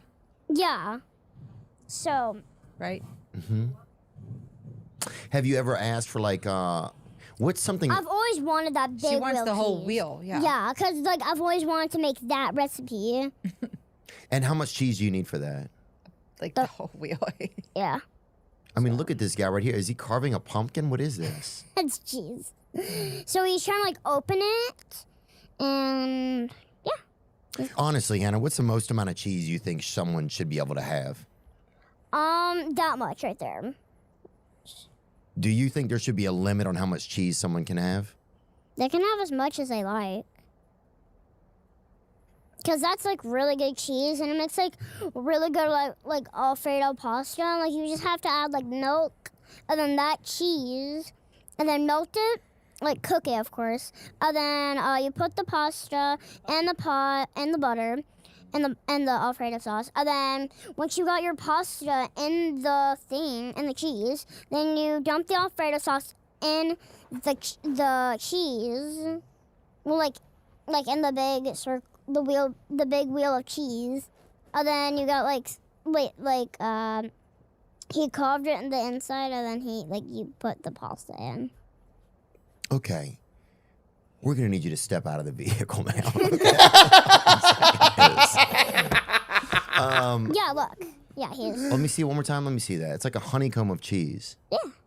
Yeah, he's putting the pasta in there. In the cheese? Yep. Yes. Oh, that's so good. God, that looks so good. I've always wanted that. Yeah, I just want some of that. God, it's almost like the cheese is just taking a bath or something in that. Would you take a bath in cheese? Yes. Mm-hmm. Yeah, hey, Mom, what do you mean? How I would eat it. Yeah. Yeah, eat, rest your head on it. She has to be doing. The next is the Strickland Doing Hope something. Foundation. She's not. She's not. Dawn, tell us the truth. She always cleans up my toys. She cleans them up? Yeah, So she then I cleans do my clean. toys. No, only my toys Only though. the toys. I only clean the toys. Mommy the evil queen. Well, what are some things though that you're working on like behind the scenes right now? Like what are some stuff that people don't know that's going on? Yeah, well, It's because sad her of all mother of this, allows I her to realized even we act had like that. She's gonna grow up to be a loser. No disrespect either. I mean, Friendly Ghost, you got to be a complete fucking retard. Have you been watching this at all? For one, the girl has like some sort of weird disease which makes her look like she's younger than she actually is. And two, she's clearly a genius celebrity comedian, not just a child that is let loose. an opportunity to have a little bit of a platform and a little bit of a voice. I always wanted to start our own foundation, something that would leave a legacy for the kids and that would help other families like ours. So that's what we've been working on. We just launched it yesterday. We're super excited about. What do we? Mom, are you gonna give him the present? Congratulations. Yes. This is the Strickland Hope Foundation? Thank you. Yeah. So we're excited. You know, when we were going through, it took almost 2 years to find out with my son because they had the same condition. So it took almost 2 years. Oddly enough, the driver said, have y'all been in Nashville before? And I was like, I couldn't think about it. I think I blocked it out.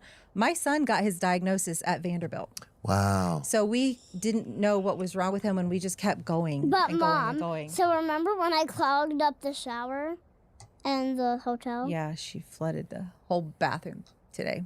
Oh. Yeah, because I really wanted a bath, but they didn't have a bath. So I just, went into a bath. I think you have to do that sometimes. Yep. So why we started the Strickland Hope Foundation. So your son had this, Joel. Right? Joel with the red hair, yep. So Joel had cystinosis. He He's still a does, butt yes. munch. He still does, and he's obviously a turd munch or whatever. What is he? Bucket head. Turd bucket. Yeah, turd bucket. Sorry. Yeah, turd bucket. Yeah. Anyway, we're back to him. And sorry, Joel, I know you're not here to defend yourself, but that's what happens when you send your siblings out. Yeah, and right? you don't go with them, bro. You face the wrath. Yeah. But here's my question is, so you didn't even know, it was hard to know it was hard to get diagnosed? Absolutely. What'd you think was going on? Well, we knew it was serious. He was treated for the wrong condition for 7 months at a different children's hospital. But so we had good die. Yeah, pretty much. That's what they literally, I mean, she laughs about it, but like they just kept saying it was a working diagnosis. So anyway, long story short, when we found out what it was, I mean, we went through a lot and it's challenging. I mean, I suppose you would understand some of that too. And I remember one of the first things when he faced his first transplant, one of the first things they said were, like, how are you going to pay for this? Are you going to start a GoFundMe? And that was like the biggest slap in the face. Like, so now I've got to go beg for money to make sure that my kid can have a transplant. And we had excellent insurance. Listen, long story short, I just vowed that no other family dealing with a chronic condition is enough. Yeah. That's enough. And that's enough stress. And that's enough stress on a relationship, on the family dynamics, on the siblings. So that's my mission. I want to be there to help in tangible ways, whether it be financial, whether they need medical equipment, whether they need therapy services, counseling. If the mother and father needs counseling to deal with this new diagnosis, they should be able to have that. If a family is functioning well and they are whole and they are taken care of, then they can be good caregivers. Man. All right, okay. Last piece is a turkey a bird? Bird. Chicken, turkey.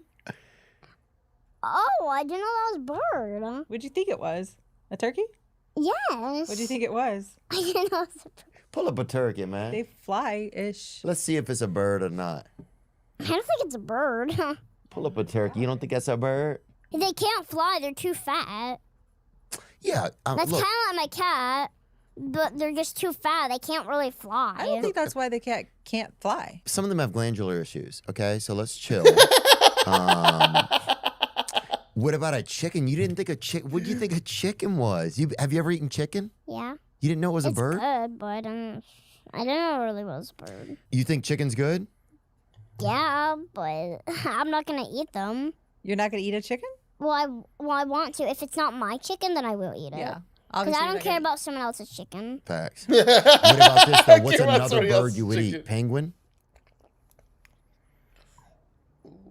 You can eat penguin? No. Oh.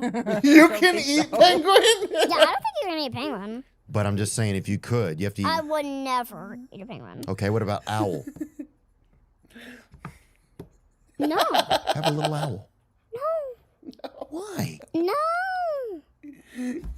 Name one more bird you would eat. I never have eaten a bird before.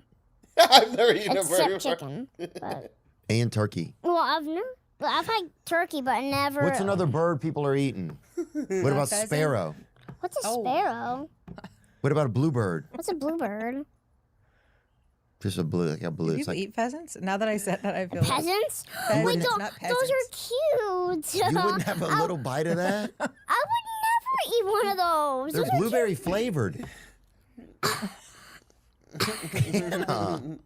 It's just one bite. I'm not asking you to have a lot. No, how's it gonna fly or leave? They'll figure it out. They're very powerful. If What- you eat its wings, that's not gonna be able to fly. It's damaged. I've seen a lot Bizarre, of damaged yeah. things that are able to freaking take off. What about It is wild. It's a wild one, right? this bad fella right here? Yeah, I would eat anything ugly. I would eat anything? Yes, I I would. would eat Because I anything. don't care about the rest. punishing it for being ugly. Yes. How about this then? God damn. Girl is on one. Wow, y'all. Oh, we got okay, so we are live in overtime right now, guys. We are about to walk into overtime. 30,000 strong. Thank you all for going past the 10,000 marker. This will stay public. We will go into OT. 181 votes in the chat.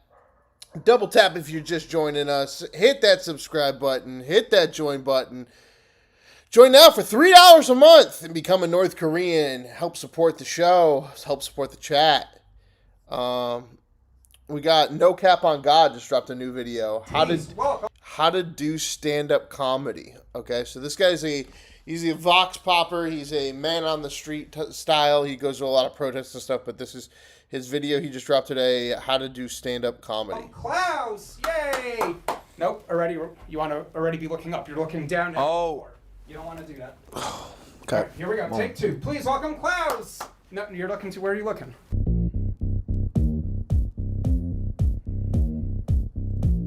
Next one's for Klaus Van Clouder, you guys.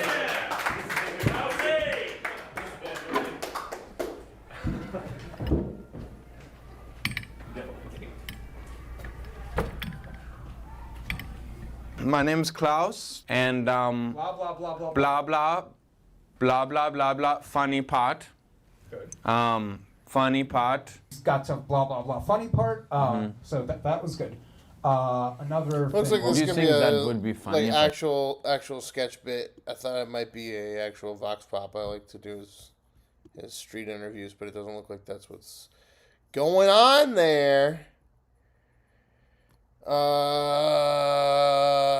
Let's take a little gander at the rest of the news real quick, and then we will be getting out of here because we are already in overtime anyway. Yeah, folks. Let's see here. John Fetterman trashes the All Democrat family Party. pharmacy. Go, If you want to have 2028. medical freedom, one of the foundational. They are embracing more someone like Piker, too.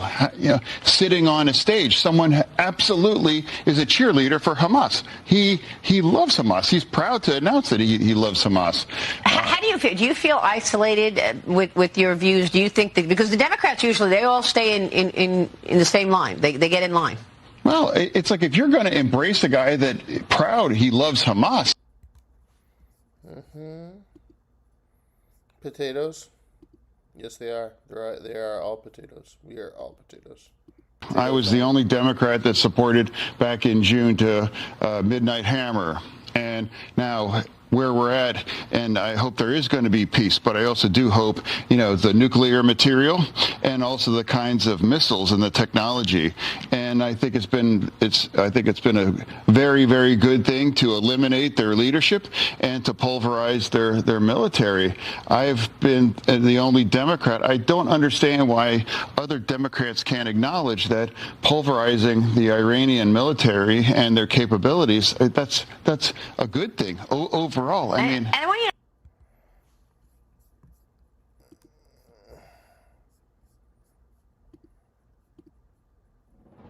Tired of your device? The fall of the USSR was one of the greatest catastrophes of the 20th century. Just wait, listen, maybe you'll agree. Not only was there incalculable harm done to every single country under its banner, child prostitution, skyrocketing suicide rates, life expectancy plummeting, but America was no longer contested around the globe. And it is precisely because of the end to that multipolarity that we saw accelerated neoliberalism that is devastating every Western nation right now. Unlimited and unchecked greed.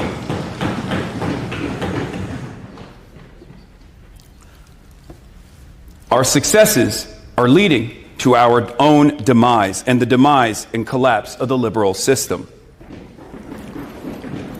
The U.S. has produced disaster after disaster after disaster.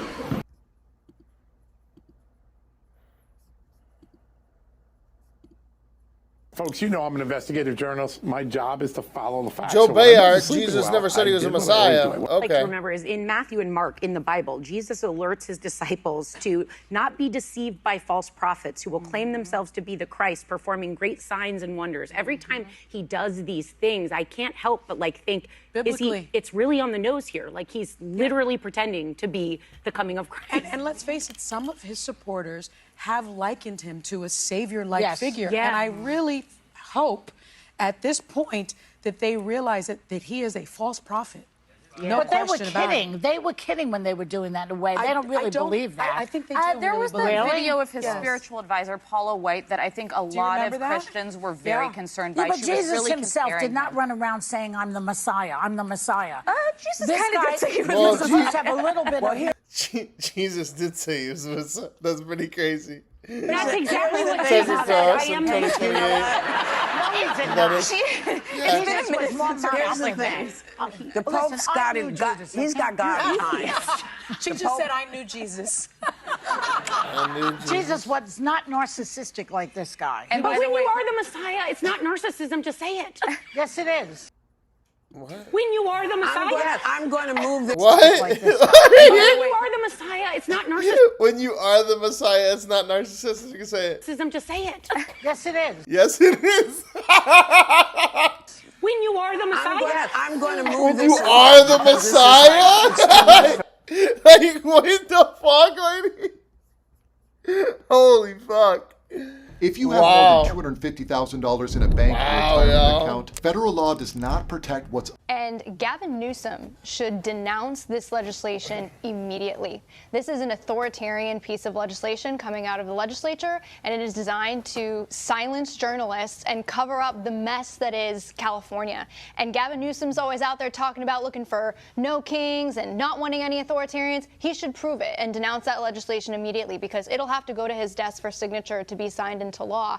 And where I suspect all this is going is Gavin Newsom, everybody knows, wants to run for president. He just used taxpayer dollars to hire a PR firm to spend $19 million to make over California's image. That's code for clean up his own image as he runs now, as he gets ready to run for president. And I think now this legislation is aimed at doing the same thing. He wants to silence and imprison journalists that are going to do exactly what Nick Shirley has done, which is uncover the $170 billion of fraud in California. By the way, I know Gavin Newsom knows this because 43 million people have seen the journalism that Nick Shirley has done in the state of California.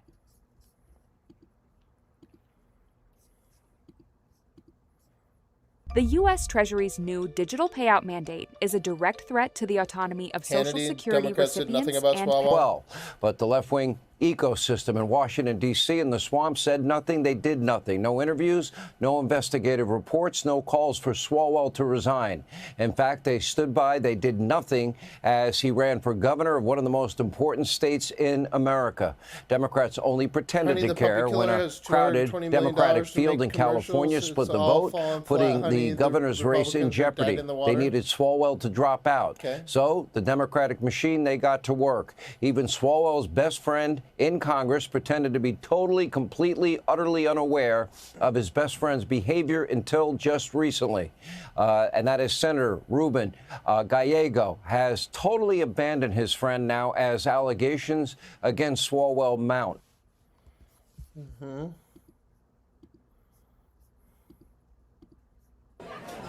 Larry Elder, Pelosi knew about Swalwell.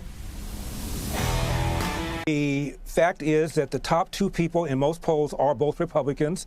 That's because of this cockamamie so-called jungle primary that the Democrats set up to keep them in power. It may very well backfire on them because they're like kids in bumper cars. They're knocking off each other. At some point, though, Sean, trust me, the Democrats are going to coalesce behind one person. They're going to force everybody else out to make sure that at least one of the top two finishers are, in fact, Democrats. I was surprised, shocked that Eric Swalwell ran because, as Tommy pointed out, these rumors have been going on around for years. And Nancy Pelosi claims she never heard anything. Well, Willie Brown, the potentate of California, former mayor and former Speaker of the Assembly for 15 years, said that the rumors had been around, and he heard about the rumors from Adam Schiff and, wait for it, Nancy Pelosi. Yeah, exactly.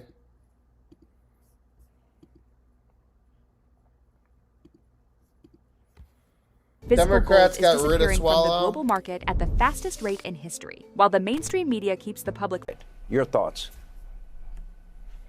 Yeah, certainly. I think the Democrats in California who run that state into the ground, I might add, I think they were awfully nervous that they might end up with two Republicans on that ballot because of their jungle primary system. And they certainly could not risk that. And I think that they knew that some of these allegations against Swalwell would likely come out if he were to be their candidate for governor. So I think they wanted to get ahead of it. They learned their lesson, not getting Joe Biden out of that race quicker. They didn't throw Joe under the bus fast enough. So Nancy Pelosi and the rest of them, they knew they had to get rid of Swalwell. I would venture to guess they probably came to him, said, hey, now's the time to drop out. He wouldn't do it because he's got an entitlement complex. And then I think they let it rain down on him. We watched it happen in real time over the weekend. It was out of the governor's race and then resigning from Congress. But I would say this to all of his Democrat BFFs in Congress and elsewhere. You better hope Swalwell doesn't have anything on you, because I have a feeling he's backed into the corner and he might start singing like a canary. Yep. That is true. Especially a dude that slept with a Chinese spy. President Trump says his warm relationship with that. Look out next year, 3 years, Italian 5 Prime years. Minister How does is what's over. happening now and all the stuff? Do we still have the same relationship with Italy right now and Giorgia Meloni? No. She's been negative. Anybody that turned us down for helping with this Iran situation, we do not have the same relationship. Just so you know, Italy gets a lot of oil from the Strait. You can call it the Strait of Hormuz or the Hormuz Strait. I said, which is better? They said, either is okay, but you can call it either one. The only thing you can't call it is the Trump Strait. Cash rate Swalwell. Swalwell, trust women. The top global financial strategist is warning that the U.S. stock market may be entering a bubble even more dangerous. My Republican colleagues do not trust women. That's what this is entirely about. Trust women, my friends. Trust women. They will get it right. As a former prosecutor, as somebody who has spent my time in Congress working to stand up for the rights of victims, and now I'm calling on my Republican colleagues. This is not about red team versus blue team. This is about sexual assault victims who deserve justice. What are the chances that 3 or 4 women independently who never met each other would have similar experiences with one person? So either this person committed these horrific acts, or he is the single unluckiest person in the world for these people to conspire and make up lies against him. Okay, yeah. And they still protected you through all of that. That's what's the most disgusting part of all of it. Trump, I'll fire a Fed chair if he refuses to step down. I've been an autoimmune sufferer for most of my life. the most recent autoimmune that I had. So whether it's incompetence, corruption, or both, I think you have to find out. Bye, Swalwell. I really do. I think you have to find out. So you're not going to drop the probe? No, I'm not playing. I have to find out. And he said he's not leaving if, Well, then I'll have to fire him, okay? If he's not leaving on time, I've held back firing him. I've wanted to fire him, but I hate to be controversial, I want to be uncontroversial. But and you think Kevin Warsh can get confirmed? You think Tom Tillis is going to give you a vote? Well, we're going to have to find out. He might not, but that's why Tom Tillis is no longer a senator.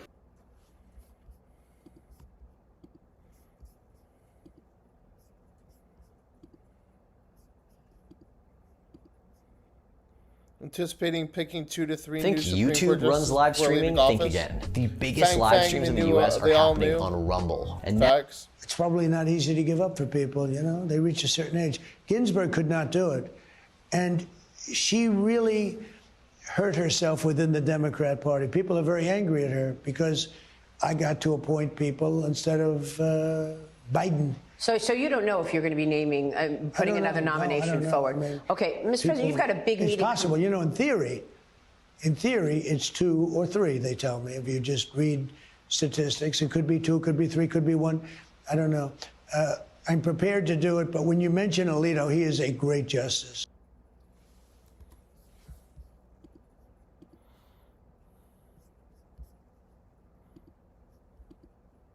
Rumble Studio is the answer to everything. We have a show on the hour, every hour. And we started... It's probably not easy to give up for people, They reach a certain age. Ginsburg could not do it. And she really hurt herself within the Democrat Party. People are very angry at her because I got to appoint people instead of Biden. So you don't know if you're going to be naming, putting another nomination forward. Okay, Mr. President, you've got a big meeting. It's possible.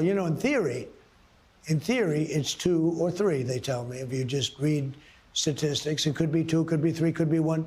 I don't know. I'm prepared to do it, but when you mention Alito, he is a great justice.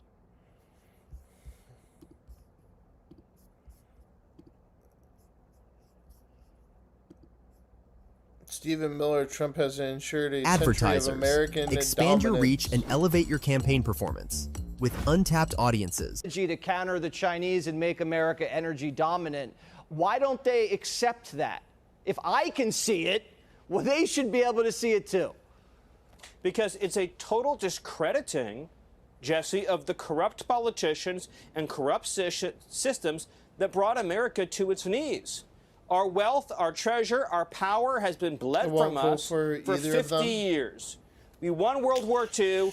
Tell yourself we that. decided that we were going to get rid of the Department of War, we were going to get the Department of Defense, and we were going to have a politically correct foreign policy. And we sent away our jobs, we sent away our wealth, we sent away our industry, and we gave other countries a chance to compete against us. President Trump has used trade policy, energy policy, manufacturing policy, and yes, hard military power to ensure another century of American dominance. And what's important for your viewers to understand is our quality of life that we have in America is purchased by American strength. The reason why our GDP per capita blows every other nation out of the water is because of American strength. That's why we're able to enjoy the life that we enjoy, but it was threatened as never before until President Trump said, we are going to be a proud, powerful, mighty nation again. And that's what you're seeing right now play out in the Middle East, Jesse. Stephen Miller, Tired of never your listened devices to spying on you? Pentakin. Discover privacy-focused technology. Mr. Miller, they said the president had no plan to secure the strait, and looks like it's going pretty well. Never listen to a panikin, Jesse. You will do very well in life. Ignore the panikins, right? They were the ones who warned of calamity in Venezuela and ended up being one of the greatest single foreign policy, military, geopolitical maneuvers in world history. What you're watching now in Iran with the implementation of this blockade is the total resetting of the American power dynamic for the next 100 years. President Trump is saying, we, the United States, have the world's not just most powerful military, most powerful Navy. And whoever controls the seas is able to control the outcomes in any foreign policy showdown. And so President Trump has put Iran in a box. He's played the checkmate move. And so now, no matter what path Iran chooses, America wins. If Iran chooses the path of a deal, then that's great for the world. That's great for everybody. If Iran chooses the path of economic strangulation by blockade, then the world will pass Iran by. New energy routes will be established. New supply chains will be established. Other nations throughout the region, throughout the world, and especially America, will power the world, and Iran will become a footnote. So that's the choice Iran has, and President Trump has put America into a win-win posture. You know. Okay, this next guy, this is so crazy. This fucking billionaire going insane about Swalwell. I was diagnosed with ulcerative colitis when I was 22. That was in 2002, so I've had this disease. Hollywood poured over $100 grand into Swalwell's campaign. Sean Penn, Robert De Niro, Jane Fonda. Big names, big checks. Did they know Swalwell's dirty little secret? Little Eric was crashing at his big billionaire backer's pool house. Now the donor's like, Eric who? Did you suspect this at all? No! I was blown away. How's your relationship with Eric? Are you guys still friends? Eric who? Is that clear?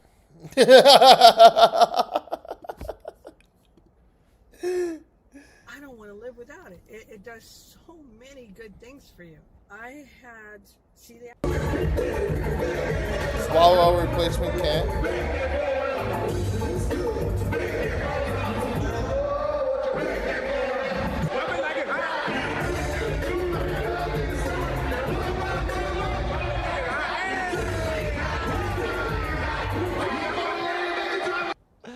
A straight white billionaire with no rhythm. Imagine that is everything President California stands against. Everything.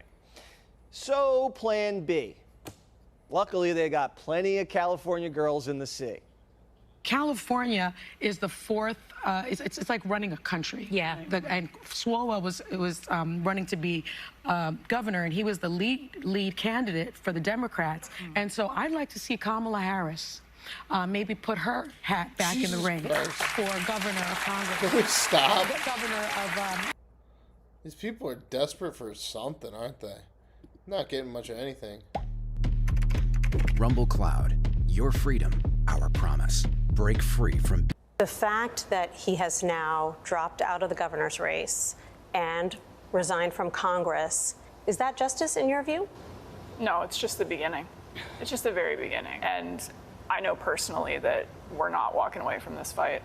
For me, justice won't be until he can't ever harm a woman ever again, and he has faced the consequences for the women that he has harmed. I think we just prevented another 30 to 40 years potentially of him harming people if he were to stay in Congress. One woman claims Swalwell sent her nudes she didn't ask for, and says he showed up at her apartment uninvited. Says this wasn't a mistake, it was a mindset. He thought that he was untouchable. He didn't care what he was putting out there. He thought that all of these women would stay loyal to him. My delay in taking action against Eric was driven by fear, not doubt. Fear of his political power, his background as an attorney, and his family law enforcement ties.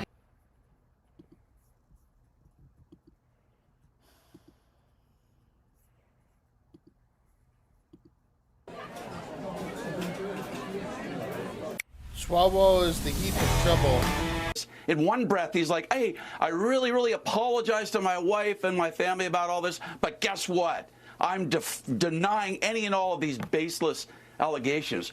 Well, I got news for you, dude. There's going to be videotapes from what I've heard. There's going to be text messages, Laura. There's going to be confirming hotel visits. There's going to be a look into, for example, how he spent money with these women who are alleging rape, right? Let's say he used taxpayer dollars to do this. Then you're looking at a potential federal crime, and maybe the DOJ gets involved as well. But look, at the end of the day, out here in California now, he's facing potential rape charges.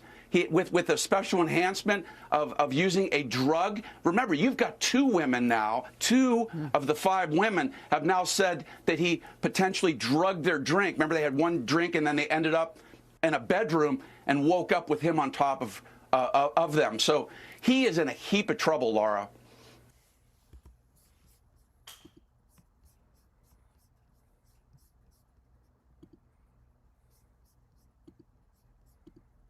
Rumble Studio is the answer to everything. We have a show on the hour every hour. And who has hand?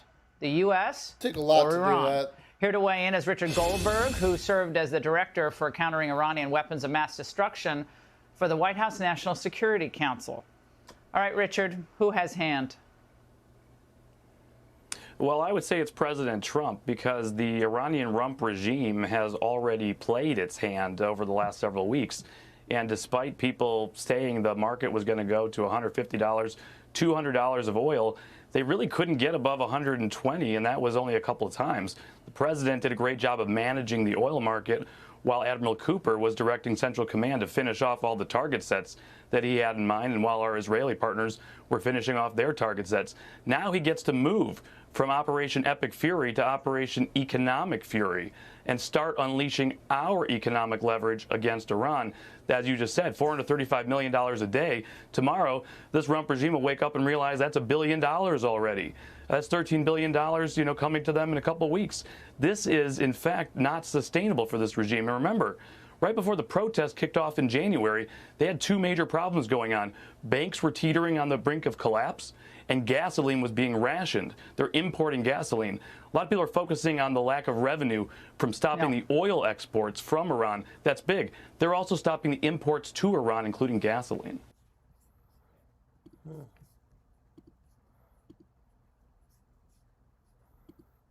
Mr. Nick Shirley. Advertisers. Expand Stop your it, reach and citizen elevate journalists. your campaign performance with untapped Stopping them. audiences. What do you think? Is this the Stop Nick Shirley Act in California?